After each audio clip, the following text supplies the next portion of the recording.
ആദ്യമായിട്ടാണ് ഒരാൾ ഗിഫ്റ്റ് ഒക്കെ ആയിട്ട് ഇങ്ങനെ ഫ്രണ്ട് ഗിഫ്റ്റോ. അച്ഛൻ വളരെ ഇൻട്രസ്റ്റിംഗ് ആയിട്ടുള്ള ഒരു ഇൻസിഡന്റ് പറയാനുണ്ട്. ഞാൻ എന്റെ ഗേൾ ഫ്രണ്ടിനെ പ്രീതിപ്പെടുത്താൻ വേണ്ടി അവൾക്ക് ചോക്ലേറ്റ് വാങ്ങിച്ചു കൊടുത്തു.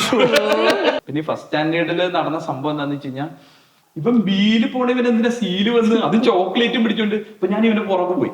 ഗേൾ ഫ്രണ്ടിന് അവൻ ചോക്ലേറ്റ് വരെ അവന്റെ കാശും കൂടെ അല്ല, ചിലപ്പോ അവന്റെ അപ്പന്റെ കാശോ അവന്റെ അങ്കിളുടെ കാശോ ആയിരിക്കും. സോഷ്യൽ മീഡിയയിലേക്ക് നമ്മൾ പോകുന്നതിന് മുമ്പ് പണ്ട് കാലഘട്ടം എന്ന് പറഞ്ഞ ഒരു ജോയിന്റ് ഫാമിലി എന്ന് വെച്ചാൽ ഒരു കൂട്ടുകുടുംബ ഫ്യൂച്ചർ പാർട്ട്ണറിനെ കുറിച്ചുള്ള ഒരു സങ്കല്പം ചോദിച്ചു കഴിഞ്ഞാൽ ഈ 3 ഏരിയയും കവർ ചെയ്തുകൊണ്ട് അവർ പറയുന്നത്. ലവിന്റെ അല്ലെങ്കിൽ വാലന്റൈൻസ് ഡേയിൽ വരുന്ന ഇഷ്യൂസിനെ കുറിച്ചാണ് ഇപ്പൊ പറയുന്നത്. അതെ, ശരിക്കും പ്രണയം എന്ന് പറഞ്ഞ ഒരു ലൈക്ക് എ ഡ്രഗ്. അതിനകത്ത് സോന പറഞ്ഞൊരു പോയിന്റ് ഉണ്ട്, ഇവരറിയുന്നില്ല ഇവരൊരു ട്രാപ്പിലേക്ക് ഇങ്ങനെ ഈ കവി എ അയ്യപ്പൻ പറയുന്ന ഒരു കാര്യമുണ്ട്. ഇപ്പത്തെ ജനറേഷനിലെ കുട്ടികൾക്ക് അവരുടെ ബോഡിലി സെൻസേഷൻസിനെ ഈ സെക്സ് എഡ്യൂക്കേഷൻ ഉള്ള വാക്ക് തന്നെ ഉണ്ടല്ലോ, എല്ലാരും തെറ്റിദ്ധരിക്കണ്ട. സ്നേഹത്തിന്റെ ലവ് റിലേറ്റഡ് ഡെത്ത്. ഓക്കെ, അതിനകത്ത് ടൈംസ് ഓഫ് ഇന്ത്യ ഒരു ആർട്ടിക്കിൾ തന്നെ എഴുതി. അതില് പറയുന്നത് 38,515 കുട്ടികൾ. ഞാൻ അത്രയും നാള് സ്നേഹിച്ച് നടന്ന പെൺകുട്ടിയെ ഇല്ലായ്മ ചെയ്തിട്ടാണോ ഞാൻ ആ സ്നേഹം കാണിക്കുന്നത്? ഈവൻ ദോ ഏത് റിലേഷൻ ആണെങ്കിലും ഒരു പേഴ്സണൽ സ്പേസ് അവിടെ ആവശ്യമാണ്. ഫോൺ എടുത്തപ്പോഴത്തേക്ക് സോനയുടെ കോള്, എന്തിപ്പോ വിളിക്കണേന്ന് പറഞ്ഞാൽ ഞാൻ ഫോൺ എടുത്തപ്പോഴത്തേക്കും അപ്പുറത്ത് വേറെ ആളാ സംസാരിക്കുന്നത്. പുള്ളി പറയാണ്, പാനിക്കാവണ്ട, വൈഫിനൊരു ആക്സിഡന്റ് പറ്റി, I have invested a lot in her now, എന്റെ ഇമോഷണലി ഞാൻ have invested a lot in her, don't do this to me എന്നൊക്കെ പറഞ്ഞ് ഞാൻ പ്രാർത്ഥിക്കുക. കൊച്ചിനെയും കൊണ്ട് വരുന്നത്, എന്റെ അടുത്തേക്ക് ഡോക്ടർ വരുന്നത് എനിക്കിപ്പോ ഓർമ്മ വരുന്നത്, ഇവനൊന്നും പറ്റരുത് എന്നുള്ളതാ. That is the moment when I realized what true love is. ഈ selfless, sacrificial and unconditional love. So there is someone to love us. Yeah, there is someone to love us. Family celebrate ചെയ്യാൻ, അതായത് ഫാമിലിയിലുള്ള love, family മനസ്സിലാക്കി കൊടുക്കുന്ന love, ആ marital love celebrate ചെയ്യുന്ന ഒരു day ആയിട്ട് Valentine's day ഇന്നും ചിലവരുടെ, അത് അനുഭവിച്ചറിയുന്നവരുടെ ജീവിതത്തിൽ ഉണ്ടെന്ന് നമുക്ക് മനസ്സിലായി.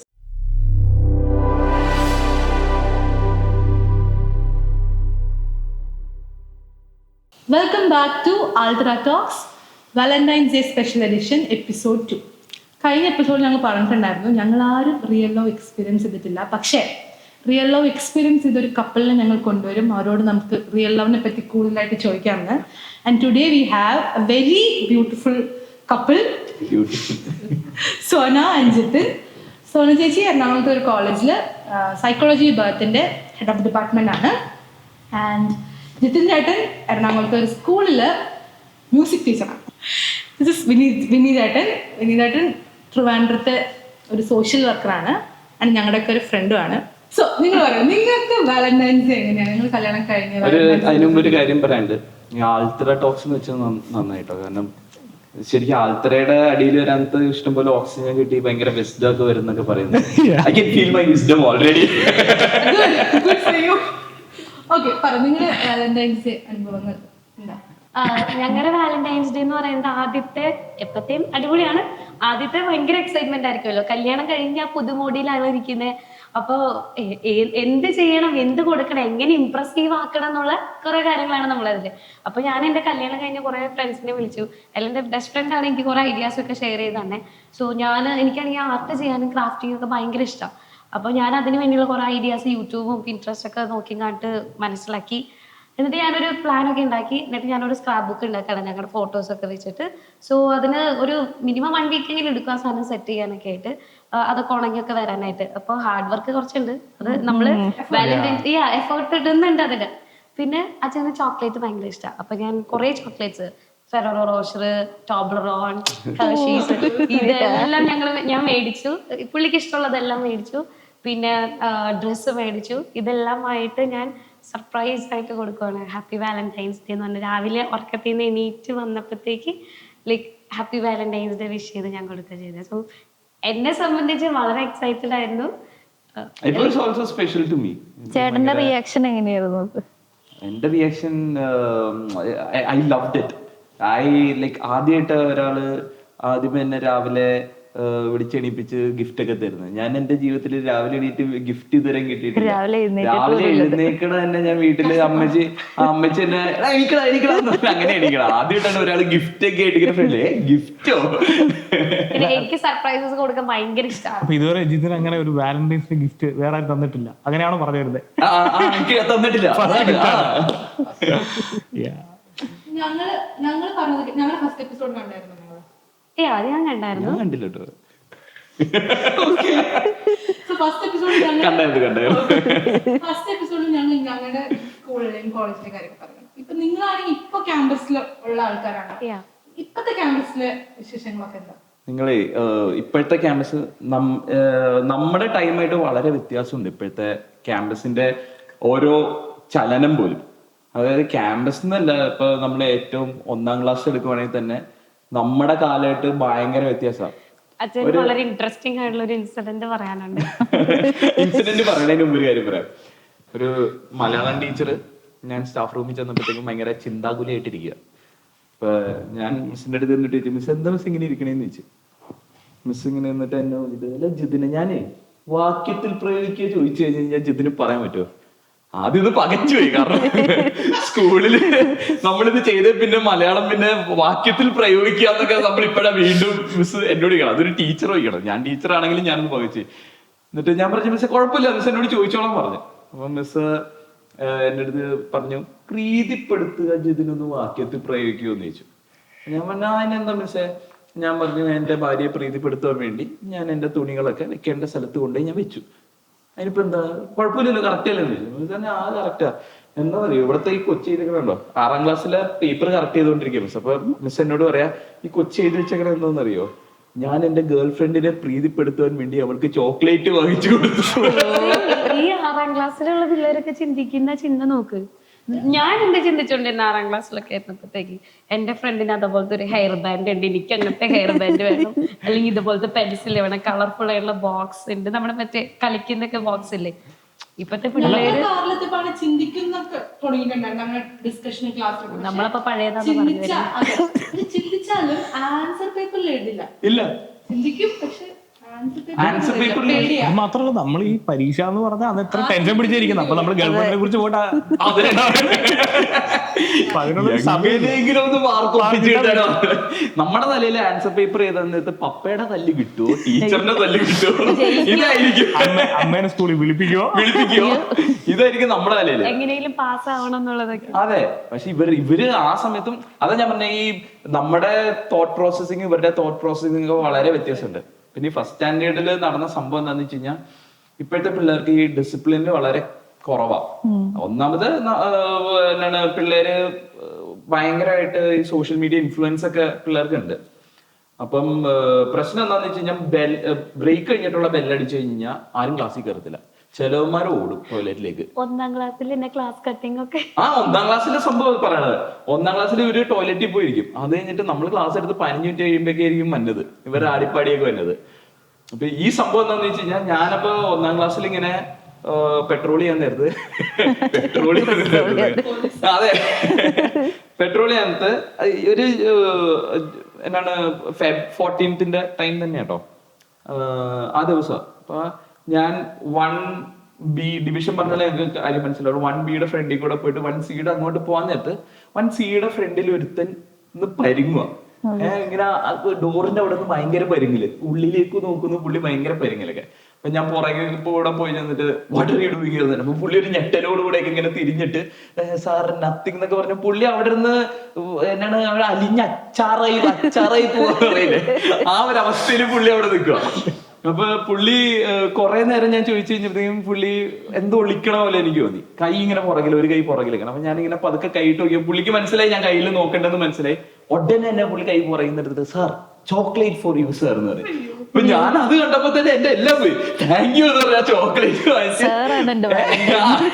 നമുക്ക് ചോക്ലേറ്റ് എന്റെ ഒരു വീക്ക്നെസ് ആണല്ലോ. അതെ, ഞാനത് കഴിക്കാൻ പറഞ്ഞു ബാഗിലിട്ട്. വീട്ടിൽ വന്നപ്പോ കൊണ്ടുപോകേണ്ട ആൾക്കാർ ചിലവായി പോയി. അത് കഴിഞ്ഞിട്ട് ഞാൻ എന്ത് ചെയ്തു, ചോക്ലേറ്റ്സ് മേടിച്ചിട്ട് ഞാൻ ചോക്ലേറ്റ് അവന്റെ കയ്യിൽ നിന്ന് വാങ്ങിച്ചു. ഞാൻ ചോക്ലേറ്റ് വാങ്ങിച്ചു. ചോക്ലേറ്റ് കിട്ടിയപ്പോ ഞാൻ എല്ലാം പറഞ്ഞു. എന്നിട്ട് ക്ലാസ് പൊയ്ക്കും എന്ന് പറഞ്ഞു വിട്ടു. അപ്പൊ പുള്ളി പോണ വഴിക്ക് അപ്പോഴെനിക്ക് വീണ്ടും റിയാലിറ്റി സ്ട്രൈക്ക് ചെയ്ത്, അല്ല ഇപ്പം ബിയിൽ പോണ ഇവൻ എന്തിനാ സീല് വന്ന് അത് ചോക്ലേറ്റും പിടിച്ചോണ്ട്. ഇപ്പൊ ഞാൻ ഇവന് പുറകെ പോയിട്ട് ബിയിൽ ഇവൻ ക്ലാസ്സിൽ കയറി സീറ്റിൽ ഇരിക്കുന്ന ടൈമിൽ ഞാൻ ഡോറിന് അവിടെ വരെ എത്തിയിട്ട് ഇവന്റെ പേര് വിളിച്ചു. കമ്മിയർ നീ എന്താ അവിടെ പോയി പരിങ്ങി നിന്നത്, why were you standing over there with the chocolate എന്ന് ഞാൻ ചോദിച്ചു. അപ്പൊ തന്നെ ക്ലാസ്സിൽ ബാക്കിയുള്ളവര്, sir, you know what? His girlfriend is in the other class. He went to give this chocolate to her. അപ്പൊ ഞാൻ ഈ ചോക്ലേറ്റ് അവൾക്കുള്ളതായിരുന്നോ? ഇത് സംഭവം എന്താന്ന് വെച്ച് കഴിഞ്ഞാൽ 1ാം ക്ലാസ്സിലെ പിള്ളേരാണ്. 1ാം ക്ലാസ്സിൽ നമുക്ക് വാലന്റൈൻസ് ഡേ ആ ഫെബ്രുവരി 14 നമ്മൾ ഗ്രൗണ്ടിൽ ചെലവഴിച്ച കളഞ്ഞത് സൂര്യന്റെ കീഴില്. എന്റെ വാലന്റൈൻസ് ഡേ ഞാൻ 1ാം ക്ലാസ്സിലാണെങ്കിൽ ഞാൻ സൂര്യന്റെ കീഴിലാണ് ചെലവഴിച്ചത്. വാലന്റൈൻസ് ഡേ പോലെ അറിയില്ലായിരുന്നു 1ാം ക്ലാസ്. അല്ല, എനിക്കും അറിയില്ലായിരുന്നു. ഞാനത് പറഞ്ഞ ഞാൻ ഗ്രൗണ്ടിലായിരുന്നു. എനിക്ക് ഈ ദിവസം എന്താന്ന് പോലും അറിയില്ലായിരുന്നു. പക്ഷെ ഇപ്പോഴത്തെ പിള്ളേർ അങ്ങനെയല്ല, ഇവരെല്ലാം വെൽ ഇൻഫോംഡാ. ഗേൾ ഫ്രണ്ടിന് അവൻ ചോക്ലേറ്റ് വരെ അവന്റെ കാശും കൂടി അല്ല, ചിലപ്പോ അവന്റെ അപ്പന്റെ കാശോ അവന്റെ അങ്കിളുടെ കാശോ ആയിരിക്കും, അതും കൊണ്ട് അവൻ ചോക്ലേറ്റ് വരെ വാങ്ങിച്ച് റെഡി ആയി എന്നുള്ളതാണ്. അതാണ് കുട്ടിക്ക് ഗേൾ ഫ്രണ്ട് ഉണ്ട്. അതാണ് അല്ല അത് ഇത്രയും പ്രായം നമുക്ക് ഇതുവരെ ഇല്ലെന്ന്. നമ്മൾ ശരിക്കും ഈ നമ്മുടെയൊക്കെ ഒരു കാലഘട്ടത്തില് മേ ബി ഒരു 6ാം ക്ലാസ് തൊട്ടൊക്കെ ആയിരിക്കും നമ്മള് ഇതിനെ കുറിച്ചൊക്കെ ഒന്ന് ആധികാരികമായിട്ട് ചിന്തിക്കുന്നത് മേ ബി. പക്ഷെ ഞാൻ മനസ്സിലാക്കുന്നത് ഈ ഓരോ കാലഘട്ടത്തിലും ഇത്തരത്തിലുള്ള ഒരു ചിന്ത പ്രത്യേകിച്ച് കുട്ടികൾക്കിടയിൽ ഉണ്ട്. അത് ഇപ്പൊ 6ാം ക്ലാസ് എന്ന് പറയുന്നത് ചിലപ്പോൾ ഒരു 11 വയസ്സായിരിക്കാം. ഞാൻ വിചാരിക്കുന്ന ഓരോ ഡെവലപ്മെന്റ് സ്റ്റേജിലും കുട്ടികൾക്ക് 11 വയസ്സിനും 13 വയസ്സിനും ടീനേജ് എന്ന് പറയുന്ന ആ ഒരു സമയത്ത്, പിന്നെ അത് കഴിഞ്ഞ് മുമ്പോട്ട് പോകുന്നു, ഒരു അഡോളസെന്റ് ഏജിലേക്ക് വരുന്നു. അപ്പൊ ഈ ഓരോ സമയത്തും പ്രത്യേകിച്ച് ഇത്തരത്തിലുള്ള തോട്ട്സുകൾ എന്ന് വെച്ചാൽ എനിക്കൊരു വാലന്റൈൻ ഉണ്ടാകണം, അല്ലെങ്കിൽ എനിക്ക് ഒരു ഗിഫ്റ്റ് ആർക്കെങ്കിലും കൊടുക്കണം, ഞാൻ മാത്രം ഈ സ്ഥലത്ത് ഇങ്ങനെ മാറി നിൽക്കാൻ പാടില്ല എന്നൊക്കെയുള്ള ചിന്താഗതിയുണ്ട്. പക്ഷെ ഇന്ന് ശരിക്കും പറഞ്ഞാൽ അത് ഭയങ്കരമായിട്ട് അങ്ങ് എക്സ്പ്ലോർ ചെയ്തു. കുട്ടികൾ അങ്ങോട്ട് അതിനെ എന്താ പറയുന്നത്, അതിനെ അങ്ങ് ഏറ്റെടുത്തു. കുട്ടികളെ പോലെ തന്നെ ഏറ്റെടുത്താണ് സോഷ്യൽ മീഡിയാസ്, ലൈക് അഡ്വർടൈസ്മെന്റ്സ് ഒക്കെ. സോഷ്യൽ മീഡിയ അതിനകത്ത് വലിയൊരു സ്വാധീനം ഉണ്ട്. കാരണം എന്ന് വെച്ച് കഴിഞ്ഞാല് സോഷ്യൽ മീഡിയയിലേക്ക് നമ്മൾ പോകുന്നതിന് മുമ്പ് ഞാൻ ചിന്തിക്കുന്നത് പ്രത്യേകിച്ച് നമ്മുടെ കുടുംബങ്ങൾ, നമ്മൾ കുട്ടികളെയാണ് പലപ്പോഴും കുറ്റം പറയുന്നത്, കുട്ടികൾ ശരിയല്ല അല്ലെങ്കിൽ. പക്ഷേ ഈ പണ്ട് കാലഘട്ടം എന്ന് പറഞ്ഞാൽ ജോയിന്റ് ഫാമിലി എന്ന് വെച്ചാൽ ഒരു കൂട്ടുകുടുംബ സമ്പ്രദായം ഉണ്ടായിരുന്നു. ഞാൻ ചിന്തിക്കുന്നത് എൻ്റെയൊക്കെ ചെറുപ്പത്തിൽ കുറച്ചൊക്കെ ഞാനത് എൻജോയ് ചെയ്തിട്ടുണ്ട്. എൻ്റെ മുത്തശ്ശനും ഒക്കെ ഉള്ള ഒരു കാലഘട്ടം ഉണ്ടായിരുന്നു. പക്ഷെ അതിൽ നിന്നും മാറി ഒരു ന്യൂക്ലിയർ ഫാമിലിയിലേക്ക് വന്നു. അപ്പം ഈ പേരൻസിനെ സംബന്ധിച്ച് അവർക്കൊരു ഫ്രീഡം ഉണ്ട് ഇതിനകത്ത്. എന്ന് വെച്ച് കഴിഞ്ഞാൽ ഈ കൂട്ടുകുടുംബത്തിൽ നിൽക്കുമ്പോൾ ഉള്ള ഒരു സഫോക്കേഷനും ഉണ്ട്. പക്ഷെ അതൊരു ന്യൂക്ലിയർ ഫാമിലിയിലേക്ക് വരുമ്പോൾ അവർ കുറച്ചുകൂടി റിലാക്സ്ഡ് ആണ്, ഒരു ഫ്രീഡം ഉണ്ട്. പക്ഷെ അവിടെ സംഭവിക്കുന്ന മറ്റൊരു അപകടമാണ് ഈ കുട്ടികള് ചിലപ്പോൾ ഒറ്റപ്പെടാനുള്ള സാധ്യതയുണ്ട്. അത് പക്ഷെ നമ്മുടെ അന്നത്തെ കാലഘട്ടത്തില്, നമ്മുടെ കാലഘട്ടം എന്ന് പറയുമ്പോൾ അവിടെ അവർക്ക് കളിക്കാനുള്ളൊരു, നമ്മൾ വരുന്നു, ബാഗ് എടുത്ത് എറിയുന്നു, ഗ്രൗണ്ടിലേക്ക് പോകുന്നു, ബാറ്റ് എടുക്കുന്നു, മടൽ എടുക്കുന്നു, എറിയുന്നു, കളിക്കുന്നു, ഇതായിരുന്നു നമ്മുടെ. പക്ഷെ ഇന്ന് അവർ ചെയ്യുന്നത് നേരെ വരുന്നു, ബാഗ് വെക്കുന്നു, അല്ലെങ്കിൽ എന്താ പറയുന്നത്, ബാഗ് കൊണ്ട് റൂമിൽ വെക്കുന്നു, അവർ ആ റൂം അടയ്ക്കുന്നു, അവർ പിന്നെ വേറൊരു ലോകത്തേക്കാണ് അവർ തുറക്കപ്പെടുന്നത്. അപ്പൊ ഈ അച്ഛനും അമ്മയുടെയും പ്രത്യേകത, അവര് ഈ ജോലിയിലും കാര്യങ്ങളും ഒക്കെ ആയിട്ട് ബിസിയാണ്. പ്രത്യേകിച്ച് ചിലപ്പം അച്ഛനും അമ്മയും പേരൻസ് രണ്ടുപേരും വർക്ക് ചെയ്യുന്ന ഫാമിലീസ് ആയിരിക്കും. അപ്പൊ അവർ വിചാരിക്കുന്ന കൊച്ചെന്ത് ചെയ്യുന്നു, കൊച്ചു വന്ന് പഠിക്കുവാണ്, റൂമിനകത്ത് ഭയങ്കര പഠിത്തമാണ് എന്നാണ് ഇവർ വിചാരിക്കുന്നത്. പക്ഷേ അവിടെയാണ് ഈ സോഷ്യൽ മീഡിയ, ഷിൽജി പറഞ്ഞ ഈ സോഷ്യൽ മീഡിയ, അതായത് ഷെയർ ചാറ്റ്, സ്നാപ്ചാറ്റ്, ഇപ്പൊ നമ്മൾ പറയുന്ന ഇൻസ്റ്റാഗ്രാം, ഈ ഫേസ്ബുക്ക് ഇപ്പം ഔട്ട്ഡേറ്റഡ് ആയി. കാരണം ഫേസ്ബുക്ക് എനിക്ക് തോന്നുന്നു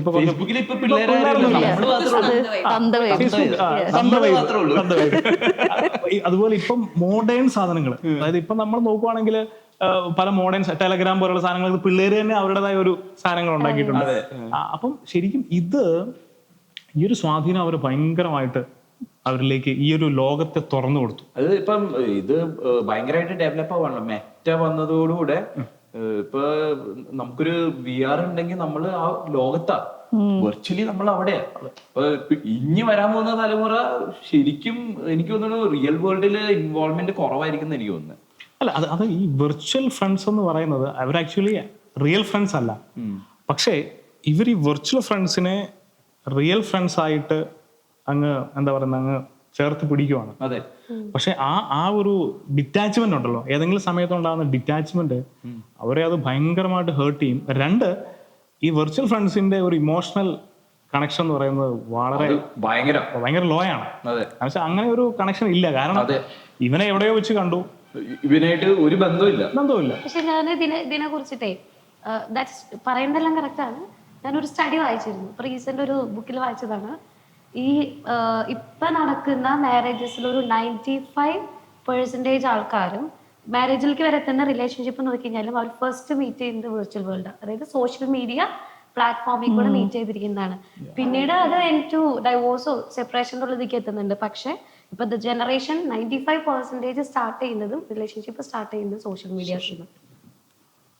സോഷ്യൽ മീഡിയ ഒന്നുമല്ലല്ലോ, നമ്മള് we belong to the 5%. Premium 5%. 6th സ്റ്റാൻഡേർഡിന്റെ കാര്യം പറഞ്ഞപ്പോ എനിക്ക് ഓർമ്മ വന്നൊരു കാര്യമുണ്ട്. ഞങ്ങൾ കുട്ടികളെ കുറിച്ച്, ഞങ്ങൾ കോളേജും സ്കൂളായതുകൊണ്ട് കുട്ടികളെ കുറിച്ച് ഇങ്ങനെ ഡിസ്കസ് ചെയ്തപ്പോഴത്തേക്ക് ഡെവലപ്മെന്റിനെ കുറിച്ച് ഇങ്ങനെ ഡിസ്കസ് ചെയ്തു. അപ്പൊ അന്നേരം അച്ഛൻ ഒരു പോയിന്റ് പറഞ്ഞില്ലായിരുന്നോ, ഓരോ ഏജ് ഗ്രൂപ്പിലുള്ള കുട്ടികളുടെ കാര്യം. അത് എന്താന്ന് വെച്ച് കഴിഞ്ഞാൽ ഞാൻ നേരത്തെ പറഞ്ഞല്ലോ ഞങ്ങളിങ്ങനെ ഡിസ്കസ് ചെയ്യാറുണ്ടെന്ന്. അപ്പം ഈ ടോപ്പിക് ഒന്നും ഞങ്ങളുടെ സംസാരത്തിൽ വന്നപ്പോഴത്തേക്കും ഞാൻ ഒബ്സർവ് ചെയ്തൊരു കാര്യമുണ്ട്.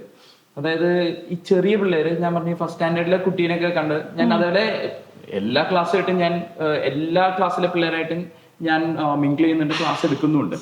അപ്പം ഞാൻ ശ്രദ്ധിച്ചൊരു കാര്യം എന്താണെന്ന് വെച്ച് കഴിഞ്ഞാൽ ഈ 6th സ്റ്റാൻഡേർഡ് ആ ഒരു സ്ഥലത്തെത്താൻ നേരത്ത് പിള്ളേര് കൂടുതലും നോക്കുന്നത് കാണാൻ എങ്ങനെയുണ്ട്, ഒരു ഫിസിക്കൽ അട്രാക്ഷൻ എന്ന് പറയാൻ പറ്റില്ല, അവർ ആ ഫേഷ്യൽ അട്രാക്ഷൻ ആണ് കൂടുതൽ, ഫേസിന്റെ ഭംഗിയുള്ള ഫേസ് ആണോ അങ്ങനെ നോക്കിയിട്ടാണ് അവര് അവരുടെ ഗേൾ ഫ്രണ്ട്സിനെയോ ബോയ് ഫ്രണ്ട്സിനെയോ അവർ ചൂസ് ചെയ്യാൻ വേണ്ടി നോക്കുന്നത്. പിന്നെ കുറച്ചും കൂടെ കുട്ടികൾ വലുതാവാൻ നേരത്ത് അത് ആ കാണാനുള്ള ഭംഗി മാറിയിട്ട് അവര് നേരെ എന്താണ് പേഴ്സണാലിറ്റി, അവരുടെ ഒരു ഗസ്റ്റർ, അവര് ഓരോ കാര്യം ചെയ്യുമ്പോ മാനറിസംസ് ഒക്കെ നോക്കിയിട്ട് അതൊക്കെ ഇഷ്ടപ്പെടുന്ന ആൾക്കാരെ അവര് സെലക്ട് ചെയ്യാൻ വേണ്ടി നോക്കും. പിന്നെ അതൊരു 10th 12th ഏരിയയിലൊക്കെ ഞാൻ അത് ശ്രദ്ധിച്ചേക്കുന്നത്. പിന്നെ കുറച്ചും കൂടെ കഴിഞ്ഞ് എൻ്റെ ഒരു എക്സ്പീരിയൻസിൽ, ഞങ്ങൾ സംസാരിക്കുന്ന എക്സ്പീരിയൻസിൽ നോക്കാത്ത ഇവര് കുറച്ചും കൂടെയും ഇവരുടെ സ്വഭാവം നോക്കിയിട്ട് സെലക്ട് ചെയ്യാൻ ഇവര് ശ്രമിക്കാണ്ട്. മേ ബി ആദ്യത്തെ ഇത് ഫ്ലോപ്പായി, രണ്ടാമത്തെ ഫ്ലോപ്പായി, പിന്നെ മൂന്നാമത്തത് സ്വഭാവം നോക്കാണ്ട് രക്ഷയില്ല എന്നുള്ളതിലേക്ക് ചെല്ലുന്നതായിരിക്കും. അപ്പൊ അങ്ങനെ എത്തിപ്പെടുന്നതായിരിക്കും. അപ്പൊ ഓരോ ഏജിലും ഇതേപോലെ ഇങ്ങനെ ഓരോ ചേഞ്ചസ് നമുക്ക് കാണാൻ പറ്റുന്നുണ്ട്. പക്ഷെ ഓരോ ഏജിൽ ചേഞ്ച് എന്നുള്ളത് കറക്റ്റ് ആണ്. പക്ഷെ ഇപ്പൊ ഞാനൊരു കോളേജിൽ പഠിക്കുന്ന ഒരു കുട്ടീനെ വിളിച്ച് ചോദിക്കാണ് ഫ്യൂച്ചർ പാർട്ട്ണറിനെ കുറിച്ചുള്ള ഒരു സങ്കല്പം ചോദിച്ചു കഴിഞ്ഞാൽ ഈ 3 ഏരിയയും കവർ ചെയ്തുകൊണ്ട് അവർ പറയുന്നത്, അതായത് ആഡ് ചെയ്ത് പോകാണ്. First experience physical attraction, okay, അപ്പൊ അത് മാത്രം പോരാ, പിന്നത്തെ അറിവ് വരുമ്പോ അതിന്റെ പിന്നെ ആഡ് ചെയ്ത് വരുന്നത്. സോ ലാസ്റ്റ് ഇതെല്ലാം കൂടി ചേർത്ത് അവർ ഫ്രെയിം ചെയ്യുവാണ്, ഓക്കെ എനിക്ക് ഇങ്ങനെ ഒരാളെ വേണ്ടത്, ആ രീതിക്ക്. അതില് ഈ നമ്മൾ ഈ ട്രൂ ലവ് എന്ന് പറയുന്ന ഒരു, പ്രത്യേകിച്ച് ആളുകളെല്ലാം മിസ്അണ്ടർസ്റ്റാൻഡ് ചെയ്യുന്ന ഒരു കോൺസെപ്റ്റ് ഉണ്ട്. അല്ലെങ്കിൽ ഞാനിപ്പം എനിക്കൊരു ലവർ ഉണ്ട് എന്ന് വിചാരിക്കുക, അപ്പം ഞാൻ വിചാരിക്കുന്നു ഞാൻ അവളിൽ കൂടുതൽ പൊസസീവ് ആവുക. ഓക്കെ, പൊസസീവ് ആയി കഴിഞ്ഞാൽ ഇപ്പം അവളുടെ കാര്യങ്ങളെ മോണിറ്റർ ചെയ്യുക, അല്ലെങ്കിൽ ഞാൻ പറയുകയാണ് നീ ഇന്ന കളറിലുള്ള ഉടുപ്പ് ഇടാവുള്ളൂ, അല്ലെങ്കിൽ ഈ മോഡൽ ഡ്രസ്സേ ധരിക്കാവുള്ളൂ, നീ ഈ സമയം വരെ ഫോൺ ഉപയോഗിക്കാവുള്ളൂ. അങ്ങനെയുള്ള ആളുകളൊക്കെ എനിക്ക് തോന്നുന്നത് അത് വിളിക്കാൻ പാടില്ല, സംസാരിക്കാൻ പാടില്ല. അപ്പൊ അത് കുട്ടികളോട് പറയണം, പോവാണെങ്കിൽ പറയണം. 2, ഈ കൊച്ചു അവളുടെ കൂടെയുള്ള ഒരു പെൺകുട്ടിയോട് പോലും സംസാരിക്കുമ്പോൾ ഇവന് അതിനകത്ത് ക്യൂരിയസ് ആവണം. പിന്നെ ഒരു എന്താ പറയുന്ന ഒരു അൺറിയലിസ്റ്റിക് ആയിട്ടുള്ള എക്സ്പെക്ടേഷൻസ് ആണ് ഇവർക്കെല്ലാം. എന്ന് വെച്ചാൽ ഒരിക്കലും എന്താ പറയുന്നത് എന്നോട് മാത്രമേ സംസാരിക്കാവുള്ളൂ. പിന്നെ ഞാൻ വിളിക്കുമ്പോൾ എപ്പോഴും അവൈലബിൾ ആയിരിക്കണം. ഫോൺ എടുക്കാൻ 5 സെക്കൻഡ് വൈകി കഴിഞ്ഞാൽ എവിടെയാ എന്തായിരുന്നു, ഒറ്റ റിംഗിൽ എടുത്തില്ലല്ലോ, രണ്ടാമത്തെ റിംഗ് ആയപ്പോഴുള്ള എടുത്തത് ചോദിക്കുന്ന ആൾക്കാരൊക്കെ. പിന്നെ എന്നാലും ചിലവര് അറിയും ഒറ്റ റിംഗിൽ എടുത്തല്ലോ, നീ ആർക്കടി മെസ്സേജ് ഓൺലൈനിലായിരുന്നു. അതെ, നീ പിന്നെ 2 പ്രാവശ്യം ചിലപ്പോ ഈ പിള്ളേർ ഇരുന്ന് ചിലപ്പോ വല്ല പഠിക്കുവോ കാര്യങ്ങളൊക്കെ ചെയ്യുമായിരിക്കും ചിലപ്പോ. അല്ല, ഞങ്ങളുടെ കാലത്ത് ഫോണില്ലായിരുന്നു. ഫോൺ ഉണ്ടെങ്കിൽ ലാൻഡ് ഫോണാണ്, നമുക്ക് ടെൻഷൻ. അപ്പുറത്ത് എടുക്കാൻ പോണ അപ്പനാണെങ്കിലോ, അതുകൊണ്ട് 2 മിസ് കോളൊക്കെ കഴിഞ്ഞിട്ട് എടുക്കാവുള്ളൂ. അതിനൊരു ട്യൂണായിരുന്നല്ലോ, 2 എണ്ണാണെങ്കിൽ ഞാനാണ്, 2-ൽ കൂടുതലാണെങ്കിൽ ഞാനല്ല. ഞാനൊരു പോയിന്റ് ഇതിൽ പറയാം. നിങ്ങൾ ഈ വാലന്റൈൻസ് ഇതിനെ കുറിച്ച് നമ്മൾ സംസാരിക്കുമ്പോൾ, ഈ ഞങ്ങളുടെ കാലത്ത് ഈ ഫോൺ ഇല്ലാത്തതുകൊണ്ട് ഞങ്ങളുടെ ഈ സോഷ്യൽ മീഡിയ അല്ലെങ്കിൽ സ്പേസ് എന്ന് പറയുന്നത് ഏതെങ്കിലും ബസ് സ്റ്റോപ്പുകളായിരുന്നു. നമ്മൾ വിട്ടുപോയൊരു കാര്യമുണ്ട്, ലെറ്റേഴ്സ്. ബ്യൂട്ടിഫുൾ ആയിട്ട് നമ്മുടെ ഏതൊരാളും സാഹിത്യകാരായിട്ട് മാറുന്ന ലെറ്റേഴ്സ് ഞങ്ങള് ജനറേഷൻ പക്ഷെ എനിക്കുണ്ടായിരുന്നിട്ടുണ്ട്. ഞങ്ങളുടെ അവിടെയൊക്കെ ടീച്ചേഴ്സ് ലെറ്റേഴ്സ് കണ്ടുപിടിച്ചാൽ അത് വായിച്ച് എല്ലാരെയും കേൾപ്പിക്കുന്നതും ബാക്കി എല്ലാരും അതാണ് ക്ലാസ്സിലെ ഏറ്റവും കോമഡി മൂമെന്റ്. നമ്മൾ ടെൻഷൻ അടിച്ച് പേടിച്ച് ഹോംവർക്ക് ചെയ്തില്ലല്ലോ എന്ന് വിചാരിച്ചിരിക്കുമ്പോഴായിരിക്കും ഒരു ലെറ്റർ ഹോംവർക്ക് ചെയ്ത് പിടിക്കുന്നത്. പിന്നെ ചിരിയുടെ ബഹള.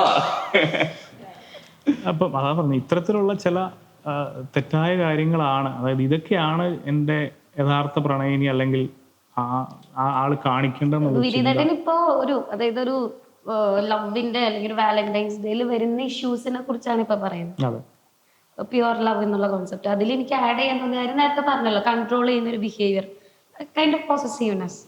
അത് നമുക്ക് ഇപ്പൊ ഞാൻ സൈക്കോളജി പെർസ്പെക്റ്റീവ് എന്ന് സംസാരിക്കുകയാണെങ്കിൽ 2 രീതിക്ക് നമുക്ക് ചിന്തിക്കാൻ പറ്റും. പോസസീവ്നെസ് എന്ന് പറയുന്നത്, പോസസീവ്നെസ് എന്താ, ഒരാളെ ഓവറായിട്ട് കൺട്രോൾ ചെയ്യുക എന്നുള്ളൊരു കാര്യം. സോ അതിലൊരു പാരനോയിഡ് എന്നുള്ളൊരു കൺസെപ്റ്റ് വരും. പാരനോയിഡ് എന്ന് പറയുന്നത് സംശയിക്കുക, സംശയരോഗം എന്ന് നമ്മൾ പറയുന്നത്. തിരുവണി ഡീപ്പായിട്ട് വേണമെങ്കിൽ മെഡിക്കൽ ടൈംസ് ഒക്കെ കുറേ വരും. അതല്ലാതെ പാരനോയിഡ് എന്ന് പറയുന്ന അവസ്ഥ, ഞാൻ എൻ്റെ പാർട്ട്ണറിനെ എപ്പോഴും സംശയിക്കുക, ലൈക്ക് പുള്ളിക്കാരി എന്ത് ചെയ്യുന്നു അല്ലെങ്കിൽ പുള്ളിക്കാരൻ എന്ത് ചെയ്യുന്നു, അപ്പോൾ ഞാൻ ഫ്രീക്വൻ്റ് ആയിട്ട് കോൾ ചെയ്തുകൊണ്ടിരിക്കുക, മെസ്സേജ് ചെയ്തുകൊണ്ടിരിക്കുക, അല്ലെങ്കിൽ എവിടെ പോയാലും എന്നെ അപ്ഡേറ്റ് ചെയ്യണം, അങ്ങനെ പറഞ്ഞുകൊണ്ടിരിക്കുക. അത് ജെനുവിൻ ആയിട്ടുള്ള കൺസേണും കൊണ്ടായിരിക്കണം എന്നുണ്ടല്ലോ, ആവാലോ. ജെനുവിൻ ആയിട്ടുള്ള കൺസേൺ ആണെങ്കിലും ഒരാൾക്ക് ഡിസ്റ്റർബൻസ് ആയിട്ട് തോന്നുവാന്നുണ്ടെങ്കിൽ that is something abnormal. So toxic ആണ്. പാരനോയിഡ് ആവാം. പിന്നെ പാരനോയിഡ് അല്ലാതെ വേറൊരു സംഭവം ഉണ്ട്, റിജക്ഷൻ ആങ്സൈറ്റി എന്നുള്ളൊരു വേർഡ്. ഇൻട്രസ്റ്റിംഗ് ടോപ്പിക് ആണ്. അതായത് റിജക്ഷൻ ആങ്സൈറ്റി എന്ന് പറയുന്നത്, നമ്മളെല്ലാവരും വളർന്നു വരുന്ന സാഹചര്യം ഡിഫറെന്റാ.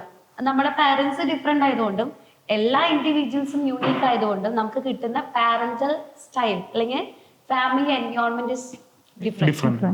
സോ അങ്ങനെ വരുമ്പോഴത്തേക്ക് ഇപ്പൊ ഒരു കുട്ടി വളരുന്നത് ഒരു റിജക്ഷൻ എൻവയോൺമെന്റിലുള്ള ആ കുട്ടിയാണെങ്കിൽ, അതായത് ഇപ്പൊ പാരന്റ്സ് വേണ്ട അറ്റാച്ച്മെന്റ് കൊടുക്കുന്നില്ല, ഒരു സെക്യൂർ ഫീലിംഗ് കൊടുക്കുന്നില്ല, കെയറിങ്, വാംത്, ലവ്, ഹോപ്പ് ഇതൊന്നും കൊടുക്കുന്നില്ലെങ്കിൽ കുട്ടിക്ക് ഒരു അവോയ്ഡൻസ് ഫീൽ ചെയ്യുന്നത്, അല്ലെങ്കിൽ റിജക്ഷൻ ആണ് ഫീൽ ചെയ്യുന്നത്.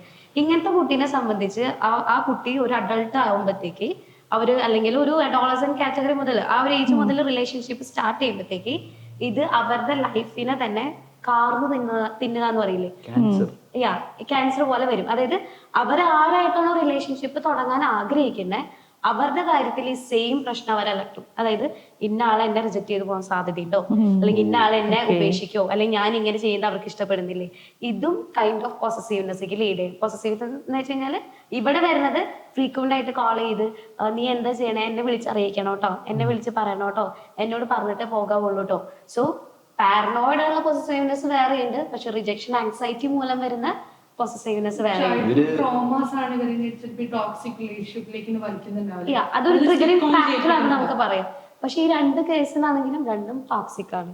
ഇത് മറ്റേ പാർട്ട്ണർ അല്ലെങ്കിൽ മറ്റേ പാർട്ട്ണർക്ക് വളരെ ബുദ്ധിമുട്ടാണ്. റിജക്ഷൻ ആങ്സൈറ്റിയിലുള്ള ആള് മനസ്സിലാക്കുന്നില്ല ഞാനൊരു ടോക്സിക് പാർട്ട്ണർ ആവുമെന്ന് മനസ്സിലാക്കുന്നില്ല. ടെൻഷൻ കാരണം പുള്ളിക്ക് മനസ്സിലാക്കാൻ വേറൊരാൾ പറയാതെ അവർക്ക് മനസ്സിലാക്കാൻ പറ്റില്ല. കാരണം പുള്ളി കണ്ട് വളർന്നിരിക്കേണ്ട ആ ഒരു എൻവയോൺമെന്റ് ആണ്. മനസ്സിലായില്ല. ആ ഒരു വേറൊരു സംഭവം ഉണ്ടോ, അല്ലെങ്കിൽ ഇപ്പൊ പല കുട്ടികളുടെ അടുത്തും അല്ലെങ്കിൽ പല നമ്മുടെ ഫ്രണ്ട്സിന്റെ അടുത്തൊക്കെ സംസാരിക്കുമ്പോഴത്തേക്ക്, ഇപ്പൊ ഈവൻ ഞങ്ങളുടെ കൊളീഗ്സ് ഒക്കെ സംസാരിക്കുമ്പോഴത്തേക്ക് പാരന്റ്സിനെ കുറിച്ച് സംസാരിക്കുമ്പോ എന്റെ പാരന്റ് എങ്ങനെയാണ്, എന്റെ പാരന്റ് എങ്ങനെയാന്ന് പറയുമ്പോ, ഓ എന്റെ പാരന്റ് ഒക്കെ എന്ന് പറയണ്ടല്ലോ, ഇങ്ങനെ ഒരു കാര്യം മിണ്ടാൻ പറ്റില്ലായിരുന്നു. C the difference. സോ എല്ലാ കുട്ടികളും വരുന്നത് വേറെ വേറെ ഫാമിലീസിലാണ്. പാരന്റിങ് സ്റ്റൈല് ഒരു കുട്ടി പറയുമ്പോഴാണ് മറ്റു കുട്ടി കമ്പയർ ചെയ്യുന്നത്. ഓ എന്റെ പാരന്റ്സ് എന്നെ ഇങ്ങനെയാണല്ലോ, അവരുടെ പാരന്റ്സ് എന്തൊരു കൂളാണ് എന്നുള്ളത്. സോ ഈ 2 എൻവയോൺമെന്റിൽ വളർന്ന കുട്ടികൾ 2 രീതിക്കാണ് എല്ലാ കാര്യങ്ങളും പെർസീവ് ചെയ്യുന്നത്. അല്ല, ഇത് ഈ ഒരു പോയിന്റില് നമ്മുടെ സമൂഹത്തിൽ ഉണ്ടായിട്ടുള്ള ഈ സോഷ്യൽ സ്ട്രക്ചറിൽ വലിയ ഡിഫറൻസ്, വ്യതിയാനം സംഭവിച്ചിട്ടുണ്ട്.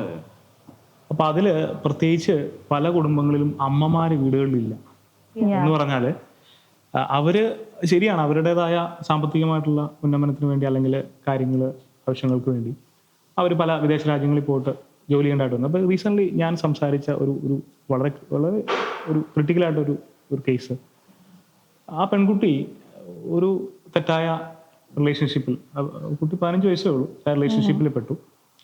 അപ്പൊ അതിന്റെ ഒരു പ്രശ്നം എന്ന് പറഞ്ഞു കഴിഞ്ഞാൽ, ഈ കുട്ടിയുടെ കൂടെ അത്രയും നാളും കുട്ടിയുടെ വല്യമ്മ ഉണ്ടായിരുന്നു. അപ്പം ആ വീട്ടില് ഈ വല്യമ്മയും ഈ കുട്ടിയുടെ പിതാവും 2 അനിയന്മാരും. അപ്പം ആ സമയത്ത് വല്യമ്മ പെട്ടെന്ന് അങ്ങ് മരിച്ചു. ഓക്കെ. മരിച്ചു കഴിഞ്ഞപ്പം പിന്നെ ഈ കുട്ടിക്ക് ഒരു വല്ലാത്ത ലോൺലെസ്. കാരണം ആണുങ്ങൾ എന്ന് പറയുന്നത് വേറൊരു കാറ്റഗറിയാണ്. വെച്ചാൽ അച്ഛന്മാർ എത്രത്തോളം പെൺകുട്ടികൾ സ്നേഹം ഉണ്ടെന്ന് പറഞ്ഞാൽ ഒരു പരിധിക്ക് അപ്പുറം അച്ഛന് നമുക്ക് ടേക്ക് കെയർ ചെയ്യാൻ അവർക്ക് കഴിയുമെന്ന് എനിക്ക് തോന്നുന്നില്ല.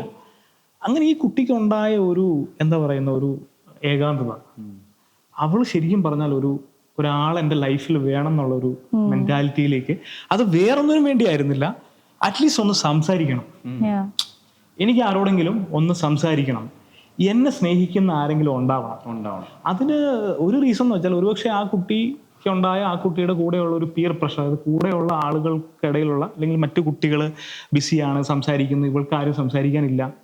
അപ്പം ഈ ഒരു അവസ്ഥ ആ കൊച്ചിനെ ഗ്രാജുവലി ഒരു ടോക്സിക് റിലേഷൻഷിപ്പിലേക്ക് കൊണ്ടുവന്നു. അപ്പൊ ആ പയ്യനെന്ന് പറയുന്നത് ഒരു 21 വയസ്സുള്ള ഒരു പയ്യനാണ്, പെൺകുട്ടി 15 വയസ്സുള്ള പെൺകുട്ടിയാണ്. അപ്പം ഇവനെന്ന് പറയുന്നത് ഒരു പക്ക, നമുക്ക് വേണമെങ്കിൽ പറയാം, ഒരു ഫ്ലേർട്ടിങ് മെന്റാലിറ്റി, ഒരു ഫ്രോഡ് മെന്റാലിറ്റി ഉള്ള ഒരു പയ്യനായിരുന്നു. അപ്പം അവള് പക്ഷെ ഇവനുമായിട്ട് കൂടുതൽ ഒരു അഡിക്ഷൻ ലെവലിലേക്ക് റിലേഷൻഷിപ്പ് ബിൽഡായി.